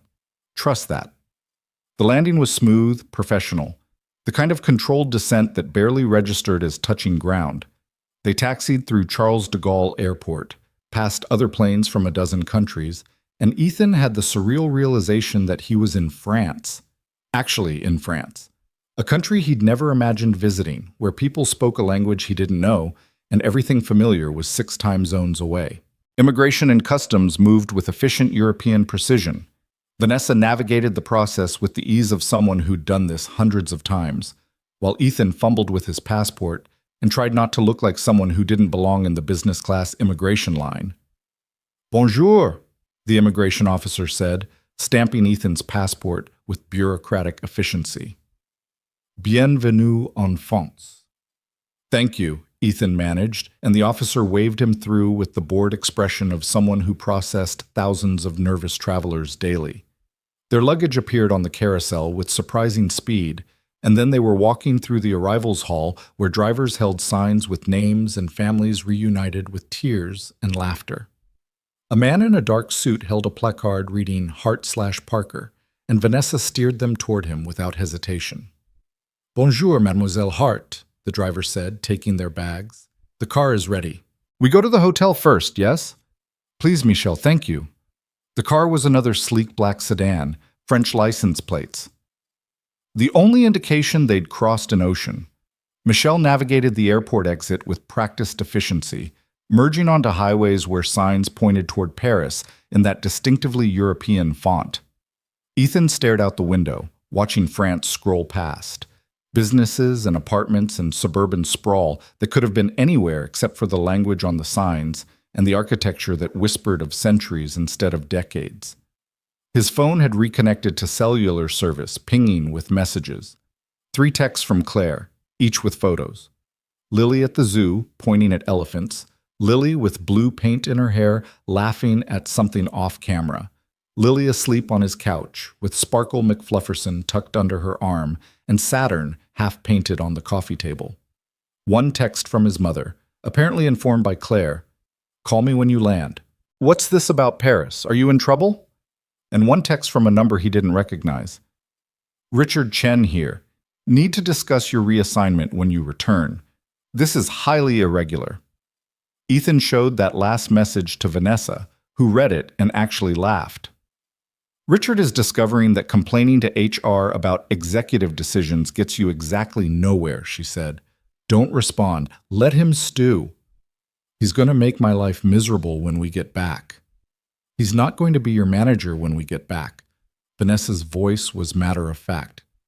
"Win or lose today, you're moving to a different position. I'm thinking senior strategist, reporting directly to the executive team. Better title, better salary, actual authority to implement your ideas." Ethan's heart stuttered. "You can't just, that's a massive promotion. I can absolutely just. I'm the CEO. It's literally my job to put talented people in positions where they can actually contribute." She glanced at him. "Unless you want to stay in your cubicle taking orders from Richard?" "No, but then accept that your life is changing, Ethan, whether you're ready for it or not." The highway gave way to city streets, Paris proper closing in around them with its cream-colored buildings and ornate ironwork balconies. Cafes were opening, setting out small tables on sidewalks where people would soon sip espresso and watch the world pass. Bakeries displayed pastries in windows like edible art. Everything looked simultaneously familiar from movies and completely foreign in its lived-in reality. Michelle navigated narrow streets with the confidence of a local, finally pulling up in front of a hotel that dripped quiet elegance. No ostentatious signs, just a discreet brass plaque beside glass doors that probably cost more than Ethan's car. A doorman appeared immediately, greeting Vanessa by name. Apparently she stayed here regularly, and ushering them into a lobby that felt more like a wealthy friend's living room than a hotel. Persian rugs, antique furniture, fresh flowers that perfumed the air with something expensive and subtle. Check-in took minutes. Vanessa had apparently arranged everything in advance, including a second room for Ethan that she insisted on covering despite his weak protests about expense reports. "The shareholder meeting is at 2 o'clock, she said as they rode an elevator paneled in dark wood and mirrors. "That gives us 5 hours. I suggest you shower, change, review your notes, and meet me in the lobby at 1:15. We'll go over final strategy in the car." The elevator stopped on the 4th floor. Vanessa's room was apparently higher up. Executive suite, probably, with views of something iconic and French. "Try to eat something," she added as the doors started to close. "Room service is excellent. Order whatever you want." Then she was gone, the elevator carrying her upward, and Ethan was alone in a hallway that smelled faintly of lavender and old money. His room was modest by this hotel's standards, which meant it was nicer than anywhere he'd ever stayed. King bed with linens that probably had a thread count higher than his bank balance. Bathroom with marble surfaces and a shower that had more settings than his kitchen had appliances. A window overlooking a courtyard where ivy climbed ancient stone walls. Ethan set down his suitcase and just stood there for a moment, trying to process the whiplash of the past 24 hours. Yesterday morning, he'd woken up in his apartment expecting another ordinary day of work and parenting. Now he was in Paris, in a hotel room that cost more per night than his monthly groceries, preparing to present to billionaires who could change his life with a single decision. His phone rang, Claire's name on the screen. "Hey," he answered. "Is everything okay? Is Lily—" "Lily's perfect," Claire said immediately, sound asleep with her unicorn, exhausted from the zoo and painting planets. "I'm calling because Vanessa told me to make sure you called home when you landed, and I'm guessing you got distracted." Vanessa had asked Claire to make sure he called. Of course she had. "I landed about an hour ago," Ethan said. "We're at the hotel now. It's surreal, Claire. I'm in Paris. I'm actually in Paris." "Vanessa showed me photos. That hotel is gorgeous." Claire's voice was warm with amusement. "How are you holding up?" "I'm terrified and exhausted and completely out of my depth," Ethan admitted. "The meeting is in 5 hours, and I keep thinking about all the ways this could go catastrophically wrong." "Or it could go right," Claire suggested. "You wrote something good enough that my sister, who doesn't impress easily, restructured her entire schedule and flew you to Paris. That's not nothing, Ethan." "Your sister is terrifying," Ethan said. "In the best way, but still terrifying." Claire laughed. "She is, but she's also fiercely loyal to people she believes in. If she brought you to Paris, it's because she thinks you can do this. Trust that, even if you can't trust yourself yet." They talked for a few more minutes, about Lily's solar system project, about the zoo trip where Lily had apparently insisted on reading every single informational plaque to Claire in her most serious voice, about the promise to call again before bed Paris time. After hanging up, Ethan stood under the hotel shower, letting water that was somehow better than his apartment's water pressure wash away the flight and the anxiety and the lingering unreality of his situation. He emerged feeling marginally more human, dressed in his discount suit that looked slightly less shabby in the hotel's flattering lighting, and ordered room service because Vanessa had told him to, and he was too nervous to argue with anything she said. The food arrived on a cart with actual silver domes covering the plates. Scrambled eggs that were somehow fluffier than physics should allow. Bacon that tasted like it came from pigs who'd lived excellent lives. Toast with butter and jam that made his usual breakfast look like a cruel joke. He ate mechanically, reviewing his notes on his laptop, running through presentation points in his head. The market data, the growth projections, the community partnership frameworks. It was all there, solid and researched and defensible. He'd built this proposal carefully, conservatively, making sure every claim had supporting evidence. But data didn't win skeptical investors. Story did. Emotion did. The ability to make them see beyond quarterly returns to something that mattered in ways that transcended profit margins. His phone buzzed with a text from Vanessa. "How's the breakfast?" "Better than anything I've ever eaten. How did you know I ordered it?" "I told room service to send something up if you didn't call within 30 minutes of check-in. You needed to eat." Even from floors away, managing his basic care, Ethan didn't know whether to be touched or exasperated. "Thank you for everything. This is all overwhelming." "Wait until after the meeting to thank me. We haven't won yet." But they could win. That was the terrifying, exhilarating possibility that kept Ethan's heart racing despite the exhaustion. They could actually pull this off. He spent the next 3 hours in his hotel room, alternating between reviewing notes and pacing the small space while practicing his delivery, talking to himself in the mirror, gesturing at invisible shareholders, refining his arguments until the words felt natural instead of rehearsed. At 1 o'clock, he changed into his better shirt, the one without a faint coffee stain on the cuff, and headed downstairs. Vanessa was already in the lobby, looking like she'd stepped out of a business magazine photo shoot. Tailored navy suit, cream blouse, heels that added 3 inches and probably cost more than his monthly rent. Her hair was pulled back in that severe bun he recognized from company videos, makeup highlighting her cheekbones, and those impossibly green eyes. She looked untouchable, powerful. Nothing like the woman who'd worn his college t-shirt and made pancakes for his daughter. "Ready?" she asked, looking up from her phone. "No," Ethan said honestly. "But I'm here anyway." Her smile was quick and genuine. "That's the right answer twice now. You're getting good at this." Michelle was waiting with the car, holding the door as they slid into the back seat.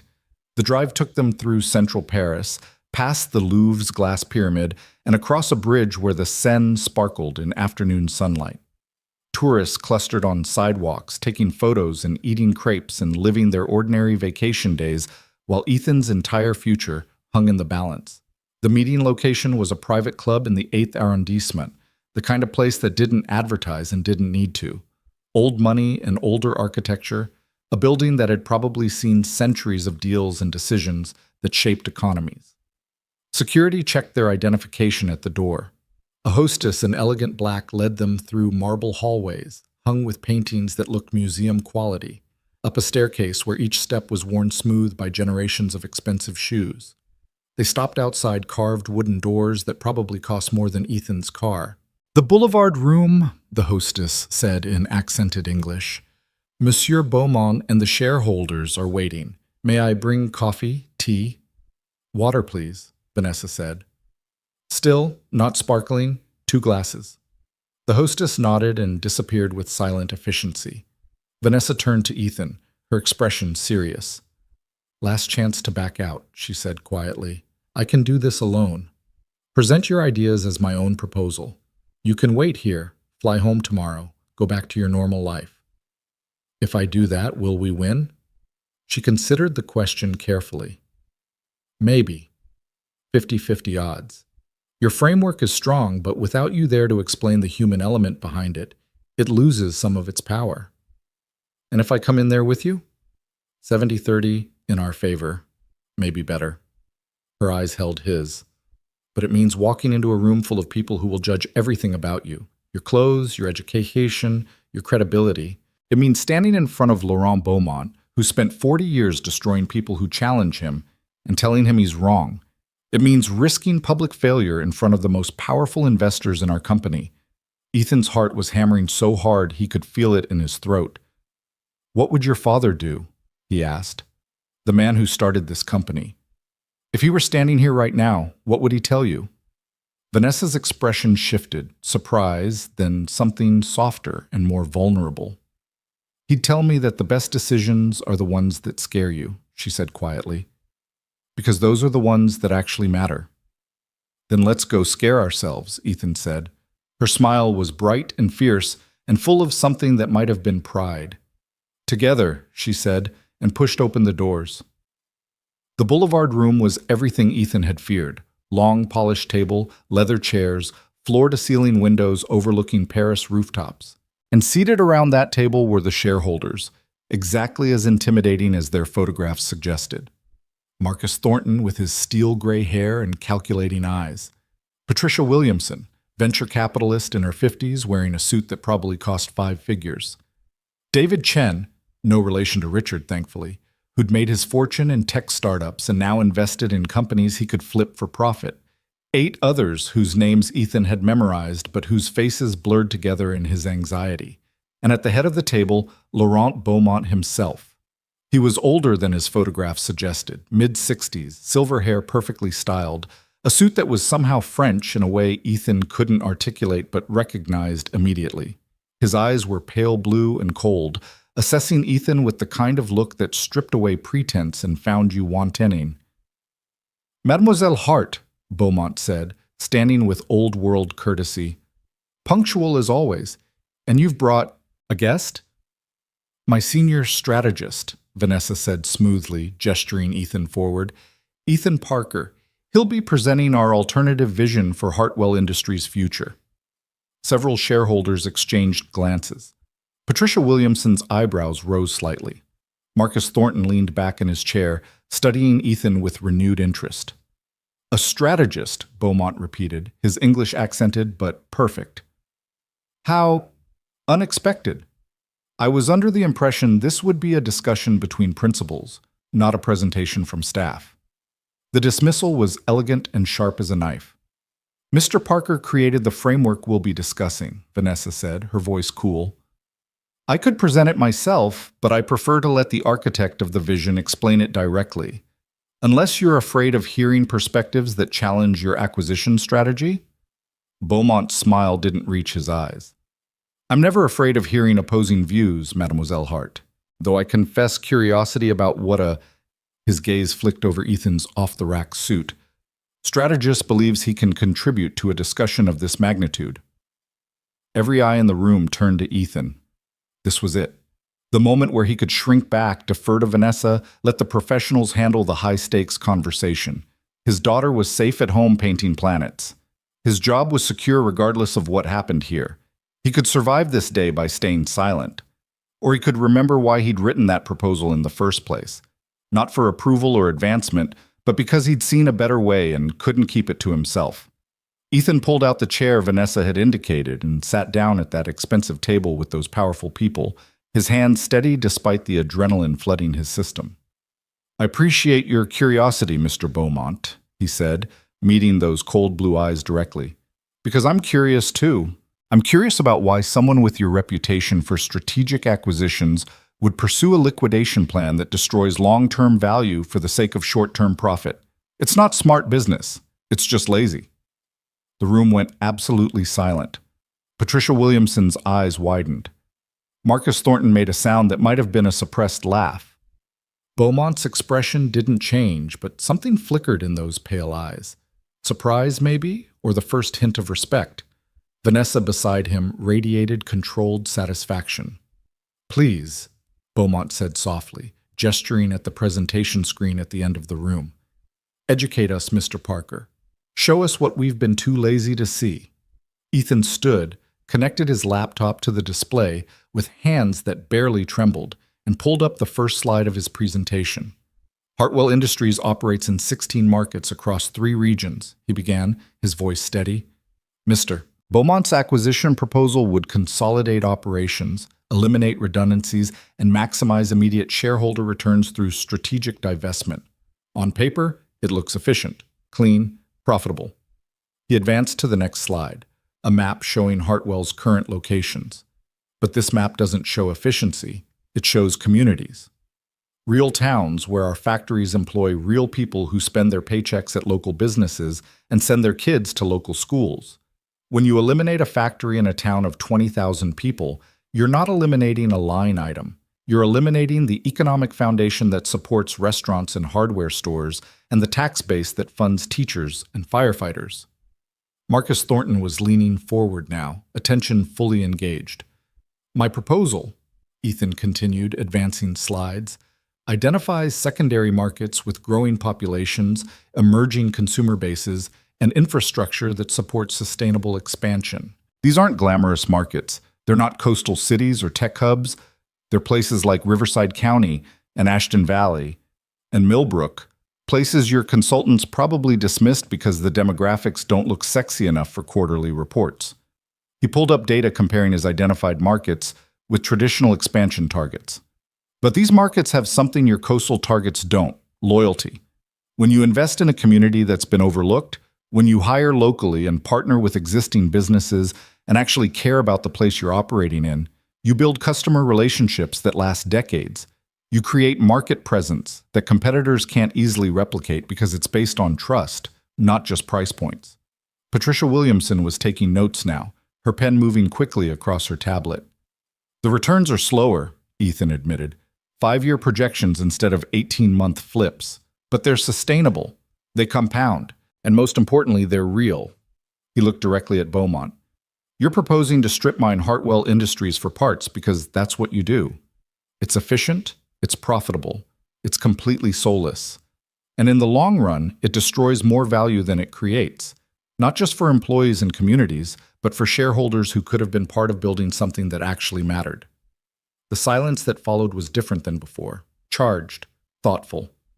Bold words, Beaumont said finally, from someone whose entire career could be ended with a phone call. Probably, Ethan agreed, but being safe hasn't gotten me very far. I might as well try being right instead. Marcus Thornton actually laughed at that, a sharp bark of surprised amusement. I like him, he said to Vanessa. Where did you find him? Working in a cubicle 3 levels below where anyone was looking, Vanessa said. Turns out the best ideas don't always come from the executive floor. For the next 90 minutes, Ethan walked them through his entire framework: market analysis, growth projections, community partnership models, implementation timelines. The shareholders asked hard questions, challenged assumptions, poked holes in his data. But they were engaged, actually engaged, leaning forward and debating among themselves and treating his proposal like something worth considering. Beaumont remained silent through most of it, his expression unreadable. When Ethan finished, returning to his seat beside Vanessa with his shirt sticking to his back from nervous sweat, Patricia Williamson was the first to speak. This is substantially different from what we were led to expect, she said. Mr. Beaumont's team presented the acquisition as essentially inevitable, a done deal with terms already negotiated. Because it should be a done deal, Beaumont said smoothly. Mademoiselle Hart is fighting a losing battle. The market dynamics favor consolidation. Sentiment favors efficiency. And frankly, she's emotional about a company her father built rather than pragmatic about its future. I'm pragmatic enough to know that destroying a company's foundation for quick profit is short-sighted, Vanessa shot back. And I'm emotional enough to care that we're talking about real people's lives, not just numbers on a balance sheet. Sentiment is expensive, Beaumont said. So is rebuilding market share after you've destroyed community trust, Ethan interjected, which you'll discover when your next acquisition faces organized resistance from communities who've learned what you do to the places you touch. Beaumont's eyes narrowed. Careful, Mr. Parker. You're very young to be making threats. Not a threat, an observation. Ethan held his gaze.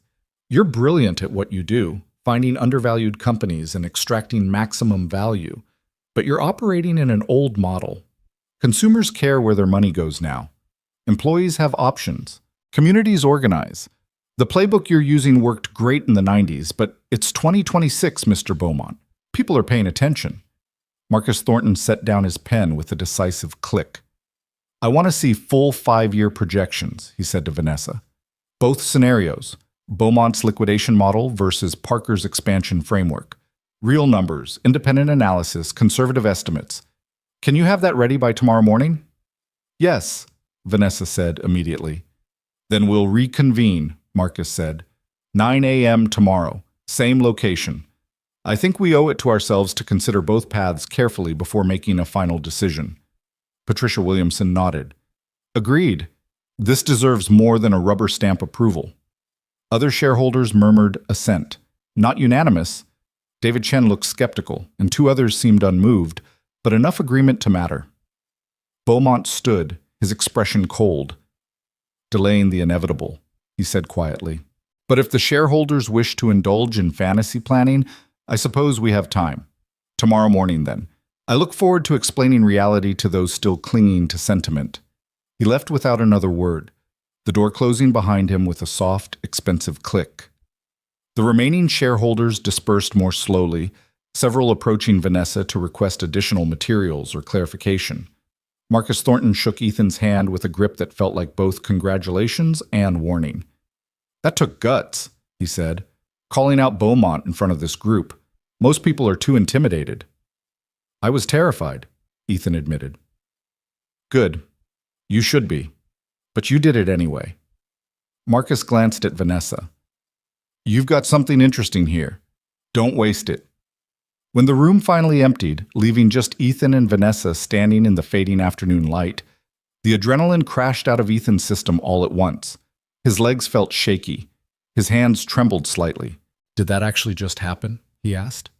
"You just told one of the most powerful corporate raiders in Europe that his business model is outdated and soulless," Vanessa said. Her smile was incandescent. "Yes, that actually just happened.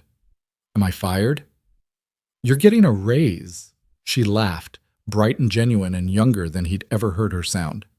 "Ethan, you were incredible. Confident, passionate, completely unintimidated by people who've been making billion-dollar decisions since before you were born." "I was absolutely intimidated," Ethan corrected. "I just hit it well." "Even better." Vanessa gathered her materials, sliding her laptop into its bag with efficient precision. "We have work to do tonight. Those projections Marcus requested need to be bulletproof.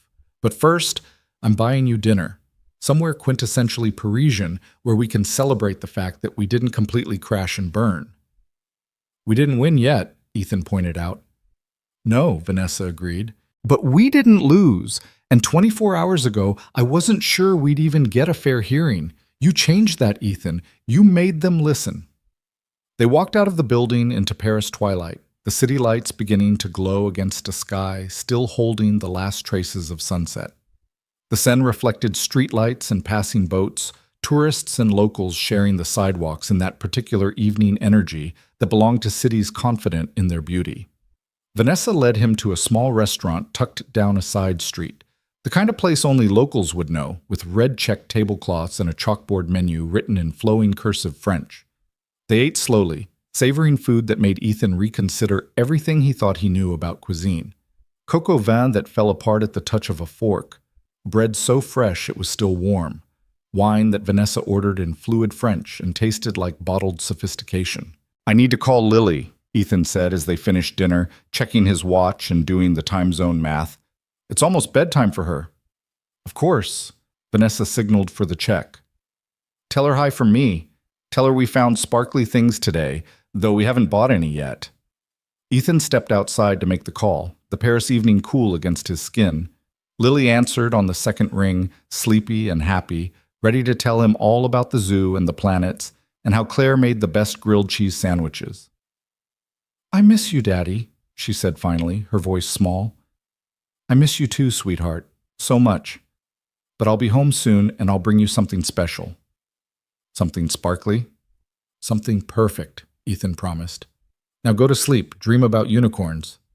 "And mummies," Lily added. "Paris mummies." After they hung up, Ethan stood on that Parisian side street for a long moment, holding his phone and feeling the impossible distance between where he was and where his heart lived. When he returned inside, Vanessa had paid and was waiting by the door. "She good?" she asked. "She's perfect," Ethan said. "Missing me, but happy. Claire's taking great care of her." "Good." Vanessa pushed open the door. "Come on. We have projections to build and a future to save. Tomorrow, we finish what we started." They walked back toward the hotel through streets that smelled like bread and coffee and the particular perfume of a city that had seen centuries of victories and defeats. Somewhere in this city, Laurent Beaumont was probably planning his counterattack. Somewhere back home, Lily was falling asleep with her unicorn. And here, in this moment suspended between everything that had happened and everything that might, Ethan felt something he hadn't felt in years. Hope. Real, terrifying, exhilarating hope that maybe, just maybe, Tomorrow would be the day everything changed. They worked through the night in Vanessa's suite, which turned out to be less of a hotel room and more of an elegant apartment with a sitting area, dining table, and windows that framed the Eiffel Tower lit up against the Paris darkness. Ethan tried not to think about what this space cost per night and focused instead on the spreadsheets multiplying across his laptop screen. The projections Marcus had requested needed to be airtight, every assumption defended, every number sourced, every projection conservative enough to withstand the most aggressive scrutiny. Vanessa worked beside him with the focused intensity of someone who'd built a career on details that others missed, occasionally pointing out weaknesses in his data or suggesting stronger supporting evidence. "Here," she said around midnight, pulling up a market analysis report. "This independent study from last quarter supports your secondary market thesis. Reference it in footnote 17. Ethan added the citation, his eyes burning from staring at numbers for hours. Room service had delivered coffee twice and sandwiches neither of them had eaten much of, too focused on the work to register hunger. "The community partnership model," Vanessa said, scrolling through his framework. "We need harder ROI projections. Beaumont will attack this as expensive sentiment. Show me how local hiring and community investment translate to customer loyalty metrics and reduced marketing costs." "I have case studies from 3 similar implementations," Ethan said, pulling up another file. "Patagonia's supply chain model, Costco's employee retention strategy, and that regional bank in Minnesota that—" "Perfect. Weave those in. Make it impossible for him to dismiss this as theory." They worked in tandem, building and refining, anticipating objections and constructing defenses. Somewhere around 2 a.m, Ethan's brain started to blur, numbers swimming on the screen. "Break," Vanessa said firmly, standing and stretching. "We're not useful if we're too exhausted to think." She walked to the windows, looking out at Paris sleeping below. The Eiffel Tower's lights had dimmed for the night, leaving just the skeletal outline visible against the city glow. "Can I ask you something?" Ethan said, joining her at the window. "Why does this matter so much to you, really? Beyond your father's legacy, beyond the company? What makes this worth fighting for?" Vanessa was quiet for a long moment, her reflection in the glass showing an expression he couldn't quite read. "When I was 10, she said finally, my father took me to one of our factories. Not an official tour, just the 2 of us. On a Saturday, walking through while it was shut down for maintenance. I asked him why he did it, why he built things instead of just investing in other people's companies like my mother did. She smiled at the memory, soft and sad. He told me that money was easy. Anyone with capital could make more capital, but building something that gave people dignity, jobs that let them support their families, work that made them proud, a place that cared if they showed up Monday morning, that was hard. That mattered. That was worth spending your life on." Vanessa turned to face Ethan directly. "I forgot that," she said quietly. "Somewhere between business school and boardrooms and proving I deserved the position I inherited, I forgot what he actually valued. I started measuring success in stock prices instead of lives changed, in efficiency instead of impact." "And then some exhausted single dad fell asleep in your taxi," Ethan said, "and reminded me what I'd lost." Her eyes were bright in the dim room. "You talked about Lily like she was your whole world. You talked about failing at something every day but trying again anyway, because that's what love looks like. And I realized I'd been failing at the thing my father actually cared about, remembering that companies are made of people, not spreadsheets."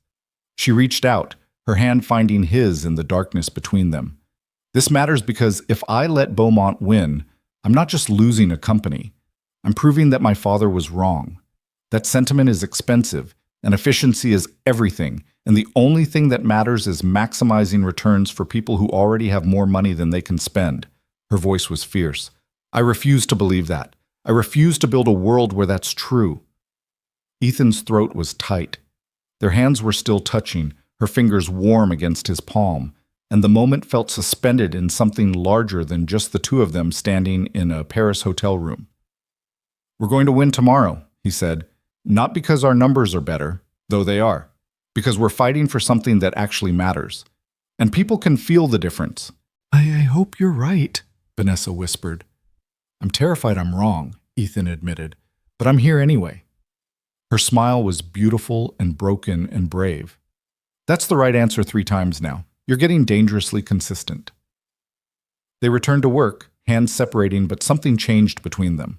Acknowledged, if not named. By 4 in the morning, they had projections that were bulletproof, documented, and compelling. Ethan's eyes felt like sandpaper, and his brain was running on fumes, but the work was done. Sleep, Vanessa ordered. 3 hours minimum. Set an alarm for 7:30. We'll review everything once more over breakfast and be ready by 9. Ethan stumbled back to his own room, barely managing to set his alarm before collapsing onto the bed fully dressed. Sleep claimed him immediately, deep and dreamless, his exhausted body surrendering to unconsciousness. The alarm shrieked at 7:30, dragging him back to waking with all the grace of a car crash. He showered in water hot enough to convince his brain to function, dressed in his best shirt with hands that shook slightly from exhaustion and nerves, and met Vanessa in the hotel restaurant. She looked perfect again, impossibly, frustratingly perfect, like she'd slept 8 hours instead of 3 and woke up ready to conquer empires. Her suit was charcoal gray today, tailored to precision, and her expression was focused and fierce. "Eat," she said, pushing a plate of croissants and fruit toward him. "Real food, not just coffee. You need fuel." They reviewed the projections over breakfast, Vanessa asking rapid-fire questions to make sure Ethan could defend every number, every assumption, every conclusion. By the time Michelle arrived with the car at 8:30, Ethan felt as prepared as terror, and 3 hours of sleep would allow. The drive back to the private club was shorter than yesterday, or maybe time was just moving strangely. Paris morning traffic flowed around them. Business people heading to offices, tourists starting their days, everyone living their normal lives while Ethan's entire future hung in the balance. The boulevard room looked different in morning light, less intimidating somehow, though the shareholders filing in were exactly as formidable as before. Marcus Thornton nodded at them in greeting. Patricia Williamson smiled slightly, which felt like a good sign. David Chen ignored them completely, which probably wasn't. Laurent Beaumont arrived exactly at 9, flanked by 2 associates carrying leather portfolios that probably contained their counterattack. He took his seat at the head of the table with the confidence of someone who'd never doubted the outcome of a meeting in his life. "Shall we begin?" he said, his accent making the simple question sound like a challenge. Marcus Thornton, acting as the informal chair, gestured to Vanessa. "Ms. Hart, you requested this continuation. The floor is yours." Vanessa stood, connecting her laptop to the display with movements that betrayed no nervousness despite what Ethan knew she must be feeling. Yesterday, Mr. Parker presented our vision for Hartwell Industries' future. Sustainable expansion focused on secondary markets and community partnerships. Several of you requested detailed projections comparing our framework to Mr. Beaumont's acquisition proposal. We spent last night preparing exactly that. She pulled up the first comparison slide. 2 5-year projections side by side. Mr. Beaumont's model, Vanessa said, indicating the left column, delivers immediate returns through strategic liquidation. Year 1 shows a 42% return for shareholders through asset sales and operational consolidation. It's impressive, it's efficient. And by year 3, it's finished because there's no company left to generate ongoing value. She advanced to the next slide. Our model shows slower initial returns. 18% year 1, 24% year 2. But by year 4, we're outperforming the liquidation model because we're building sustainable revenue streams instead of mining the company for parts. By year 7, shareholders who stayed with our vision have seen cumulative returns that exceed Beaumont's quick flip model by 33%. Patricia Williamson was leaning forward, studying the numbers intently. These projections assume significant community investment, Beaumont interjected. Local hiring mandates, partnership programs, all the expensive sentiment we discussed yesterday. Those costs reduce efficiency. Those costs build loyalty, Ethan said, standing to join Vanessa at the front of the room, which reduces customer acquisition costs, increases lifetime value, and creates competitive moats that can't be easily replicated. He pulled up the supporting data they'd compiled overnight. When Patagonia committed to supply chain transparency and environmental responsibility, their costs increased 12% initially, but customer retention improved by 38%, and their brand value increased enough to command premium pricing that more than offset the investment. They're now worth over $3 billion because they built something people believe in. Patagonia sells outdoor clothing to wealthy liberals, Beaumont said dismissively. Hartwell Industries manufactures industrial components and consumer durables. The comparison is meaningless. The principle is identical, Ethan shot back. Consumers care where their money goes. Employees care who they work for. Communities care which companies invest in their futures. You can ignore that reality and chase quick profits, or you can build something that lasts. But you can't do both. David Chen spoke up for the first time. The numbers are compelling, but they're also optimistic. What happens if these secondary markets don't perform as projected? What's the downside risk? Excellent question, Vanessa said, pulling up another slide. We've run 3 scenarios: aggressive, moderate, and conservative. Even in the conservative scenario, where our secondary market expansion underperforms by 25%, we still achieve returns comparable to Beaumont's liquidation model by year 5. The difference is, we still have a functioning company at the end generating ongoing value. She let that sink in. Mr. Beaumont is offering you a guaranteed exit at the cost of everything we've built. We're offering you the chance to be part of building something that actually matters. The returns are competitive, the risk is manageable, and the legacy is something you can be proud of. Marcus Thornton was making notes, his expression thoughtful. Several other shareholders were reviewing the data on their tablets, comparing numbers, running their own calculations. Beaumont stood, his movements controlled and precise. "A beautiful story," he said, "truly compelling. Ms. Hart speaks of legacy and meaning and building something that lasts. Very inspiring for a business school case study." His smile was sharp. "But we're not here to feel good about ourselves. We're here to maximize value for shareholders who trusted us with their capital." He pulled up his own presentation on a second screen. The reality is simple. Hartwell Industries is a mid-sized manufacturing firm in a consolidating industry. Competition is increasing, margins are tightening, and the window for profitable exit is closing. My offer represents the best possible return given current market conditions. Beaumont advanced through slides showing market trends, industry forecasts, competitive pressures. Ms. Hart's expansion fantasy assumes we can successfully enter new markets while maintaining margins and building brand loyalty in communities that have never heard of Hartwell Industries. It assumes competitors won't respond. It assumes economic conditions will remain favorable for half a decade. It assumes everything goes according to plan. He looked around the room. How often does everything go according to plan? In 40 years of acquisitions, I've learned that optimistic projections almost never match reality, but guaranteed returns do. I'm offering you certainty. Ms. Hart is offering you hope. The room was silent, shareholders weighing 2 completely different visions of the future. "If I may," Ethan said, his voice cutting through the quiet, "Mr. Beaumont is right that optimistic projections often fail, but he's wrong about why." He walked to the front of the room, standing between the 2 competing presentations. Projections fail when they're built on assumptions that ignore reality. When executives in corner offices make decisions about markets they've never visited and customers they've never met. When efficiency becomes more important than understanding what actually matters to the people you're trying to serve. Ethan pulled up a map showing Hartwell's current operations alongside his proposed expansion markets. Every market I identified in this proposal, I researched personally. I called chambers of commerce and talked to small business owners. I reviewed demographic data and economic development plans. I didn't just pick cities that looked good on paper. I found communities that are ready for growth and need partners who will invest in their success. He looked directly at Beaumont. "You're offering certainty built on destruction. I'm offering hope built on research, data, and understanding what actually creates value in the real world. Yes, things might not go according to plan, but we built contingencies for that. We have backup markets, alternative partnerships, flexible implementation timelines. This isn't naive optimism. It's careful planning combined with genuine belief that building something matters more than strip mining it for parts." Patricia Williamson set down her tablet. "I've spent the last 12 hours reviewing both proposals in detail," she said. "Mr. Beaumont's numbers are cleaner, simpler, easier to understand. Ms. Hart's framework is more complex, requires more faith, assumes more variables align correctly. Ethan's heart sank.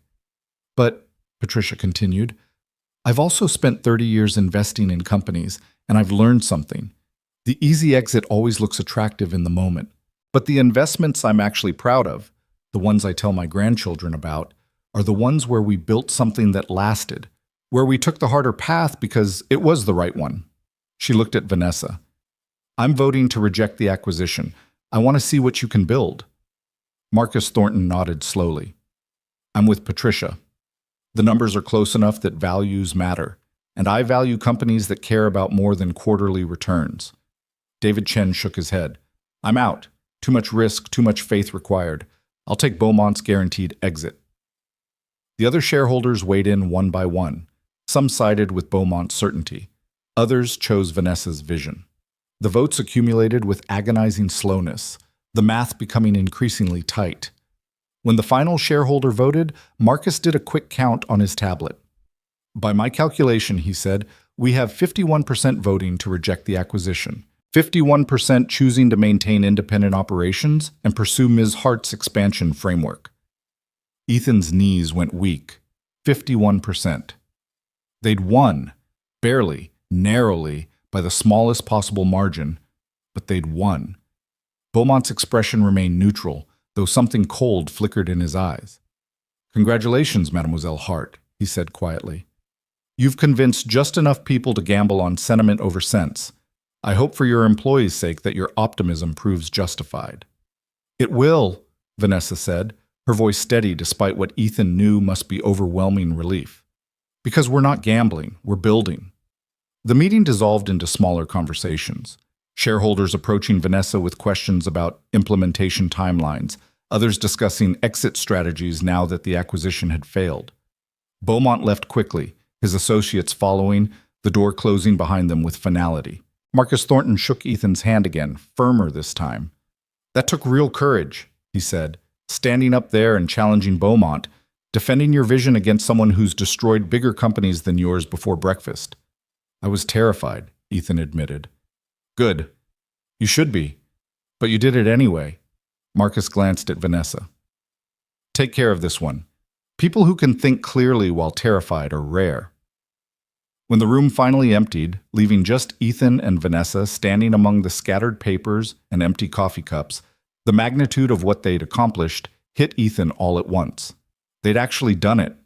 Against impossible odds, with barely any preparation, fighting against one of the most powerful corporate raiders in Europe. They'd won. We did it, he said, the words feeling surreal. We actually did it. Vanessa turned to him, and her expression was unlike anything he'd seen before. Relief and joy, and something that looked almost like tears she was fighting to contain. You did it, she corrected. Your proposal, your vision, your courage to stand in front of people who could destroy you and tell them they were wrong. Our victory, Ethan said firmly. I wrote words on paper. You made them matter. You brought me here, believed in the framework, fought for it like it was your own. This is ours, Vanessa. She closed the distance between them in 2 steps, and suddenly they were standing close enough that Ethan could see the exhaustion in her eyes, the relief, the vulnerability she usually hid behind CEO armor. Thank you, she said quietly, for reminding me why this mattered, for being brave enough to say what I'd forgotten how to feel. Thank you for seeing something in me worth believing in, Ethan said, for pulling me out of that cubicle and showing me I could be more than invisible.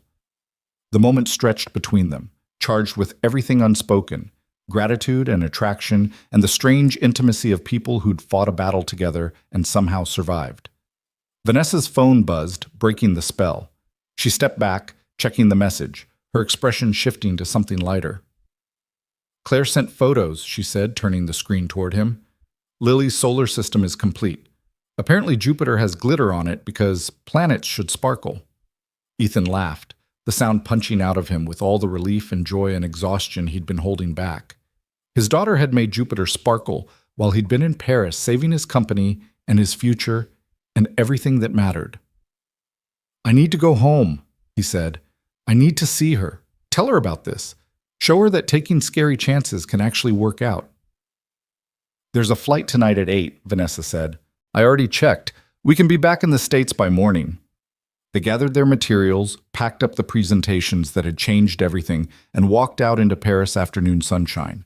The city was beautiful, impossibly, achingly beautiful, in the way that cities are when you're leaving them victorious. Michel drove them back to the hotel, where they had 4 hours to pack and decompress before heading to the airport.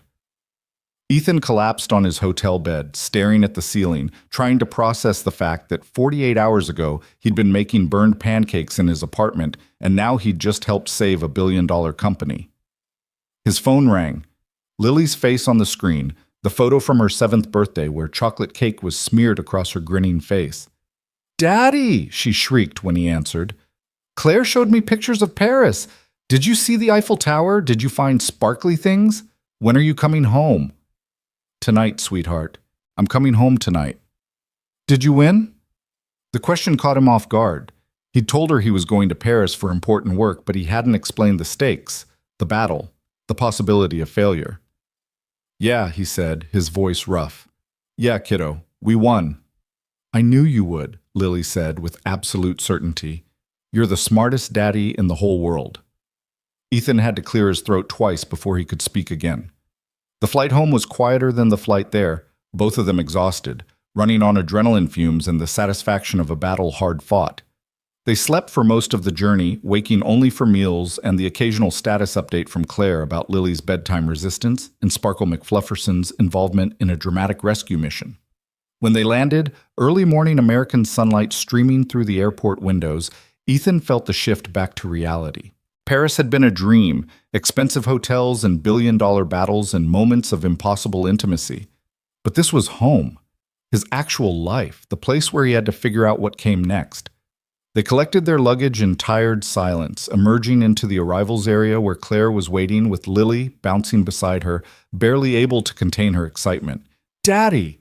Lily launched herself at him, and Ethan caught her up in a hug that lifted her off the ground.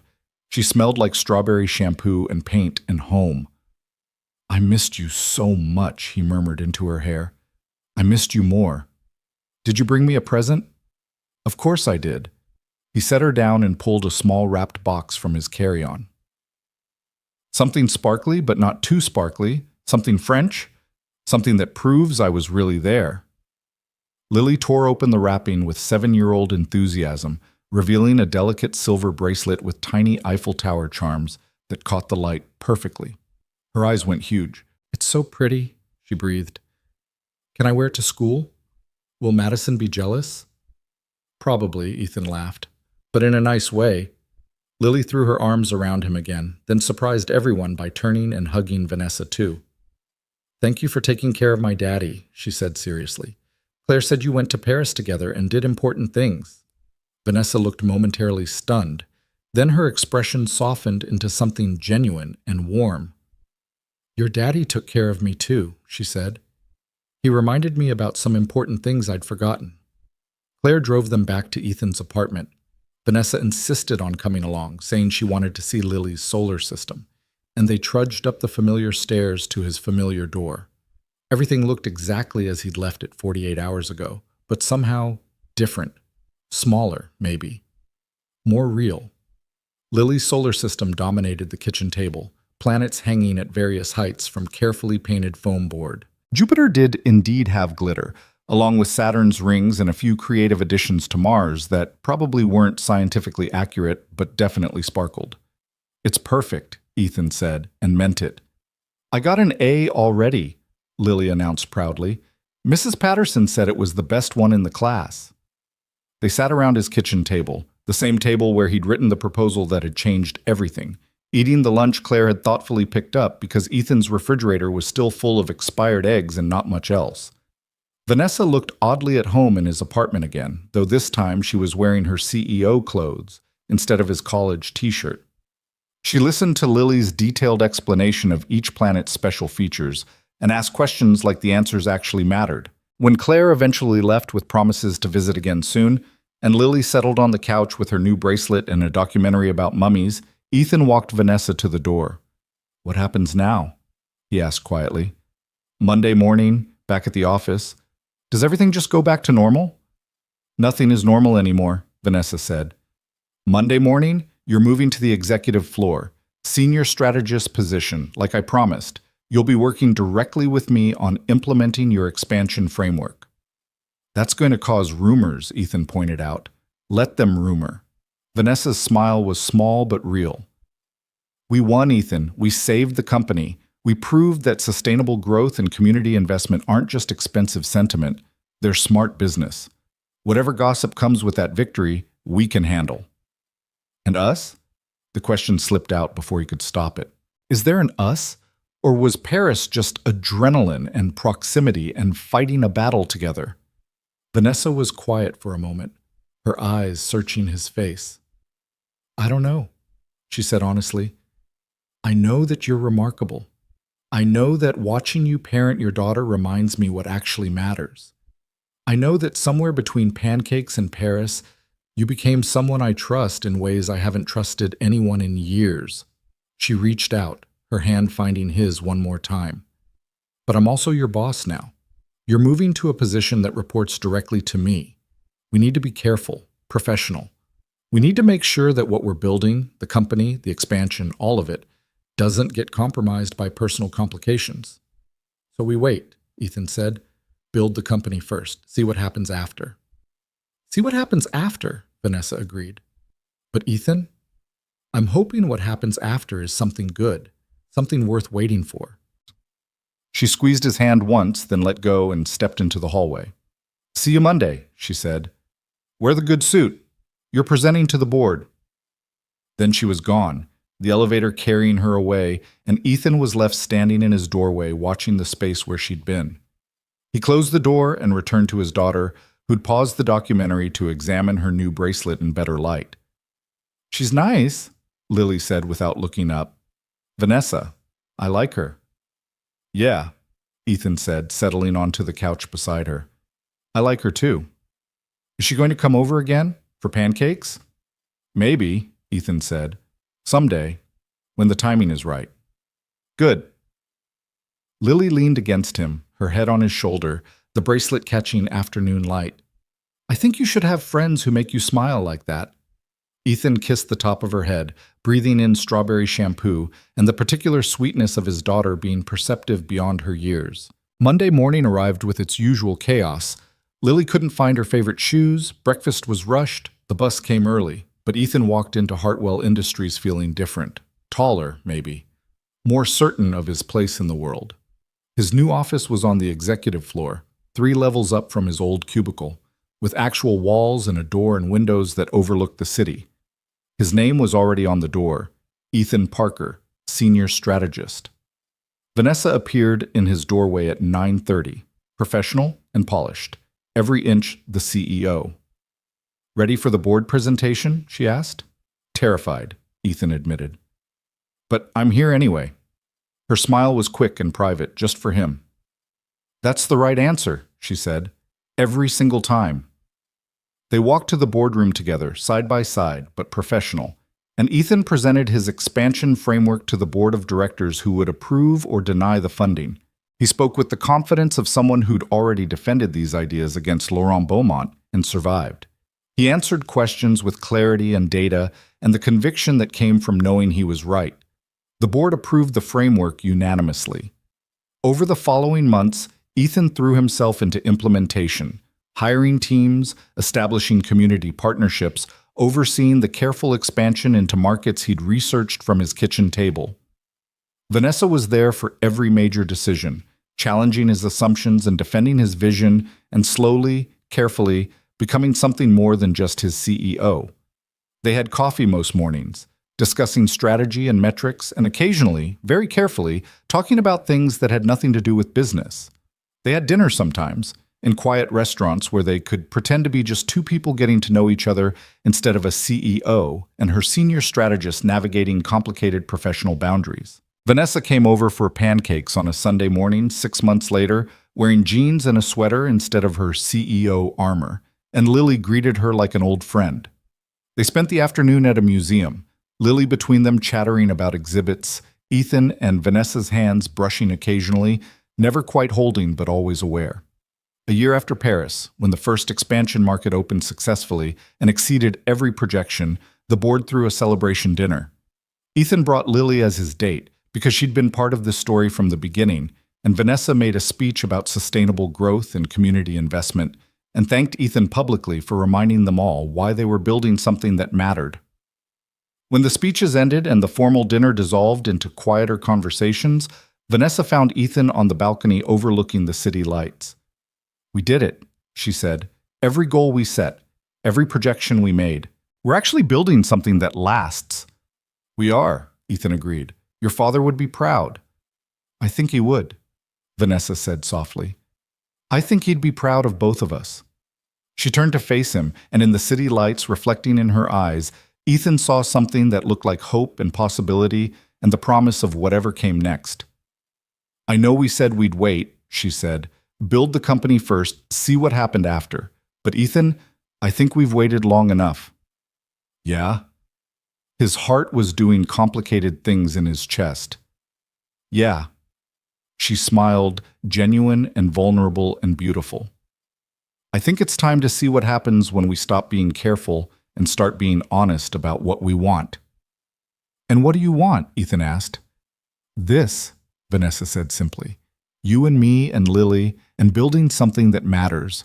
Not just the company, everything."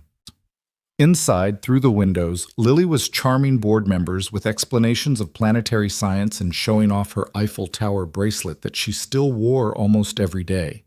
His daughter, his life, his whole world contained in one remarkable 7-year-old who believed her father could do anything. "I want that too," Ethan said. "I've wanted it since you made pancakes in my kitchen and proved that impossible things can happen on random Wednesday mornings." Vanessa laughed, bright and free, and took his hand, not careful anymore, not professional, just holding on like she meant it.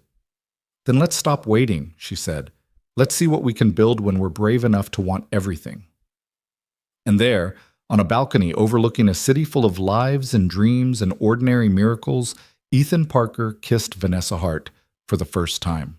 Not as CEO and employee, not as business partners, but as two people who'd found each other in the chaos of corporate battles and pancake mornings, and learned that sometimes the best things in life are the ones you're brave enough to fight for. When they finally pulled apart, both breathless and smiling, Lily's voice came through the open door. "Daddy, Vanessa, they're bringing out cake. You're missing cake." "We're coming," Ethan called back, then to Vanessa. "She's going to have opinions about this, possibly many opinions." "I'm counting on it," Vanessa said. "She's the smartest person I know. Her opinions matter." They walked back inside, hand in hand, toward cake and celebration and a daughter who would absolutely have questions.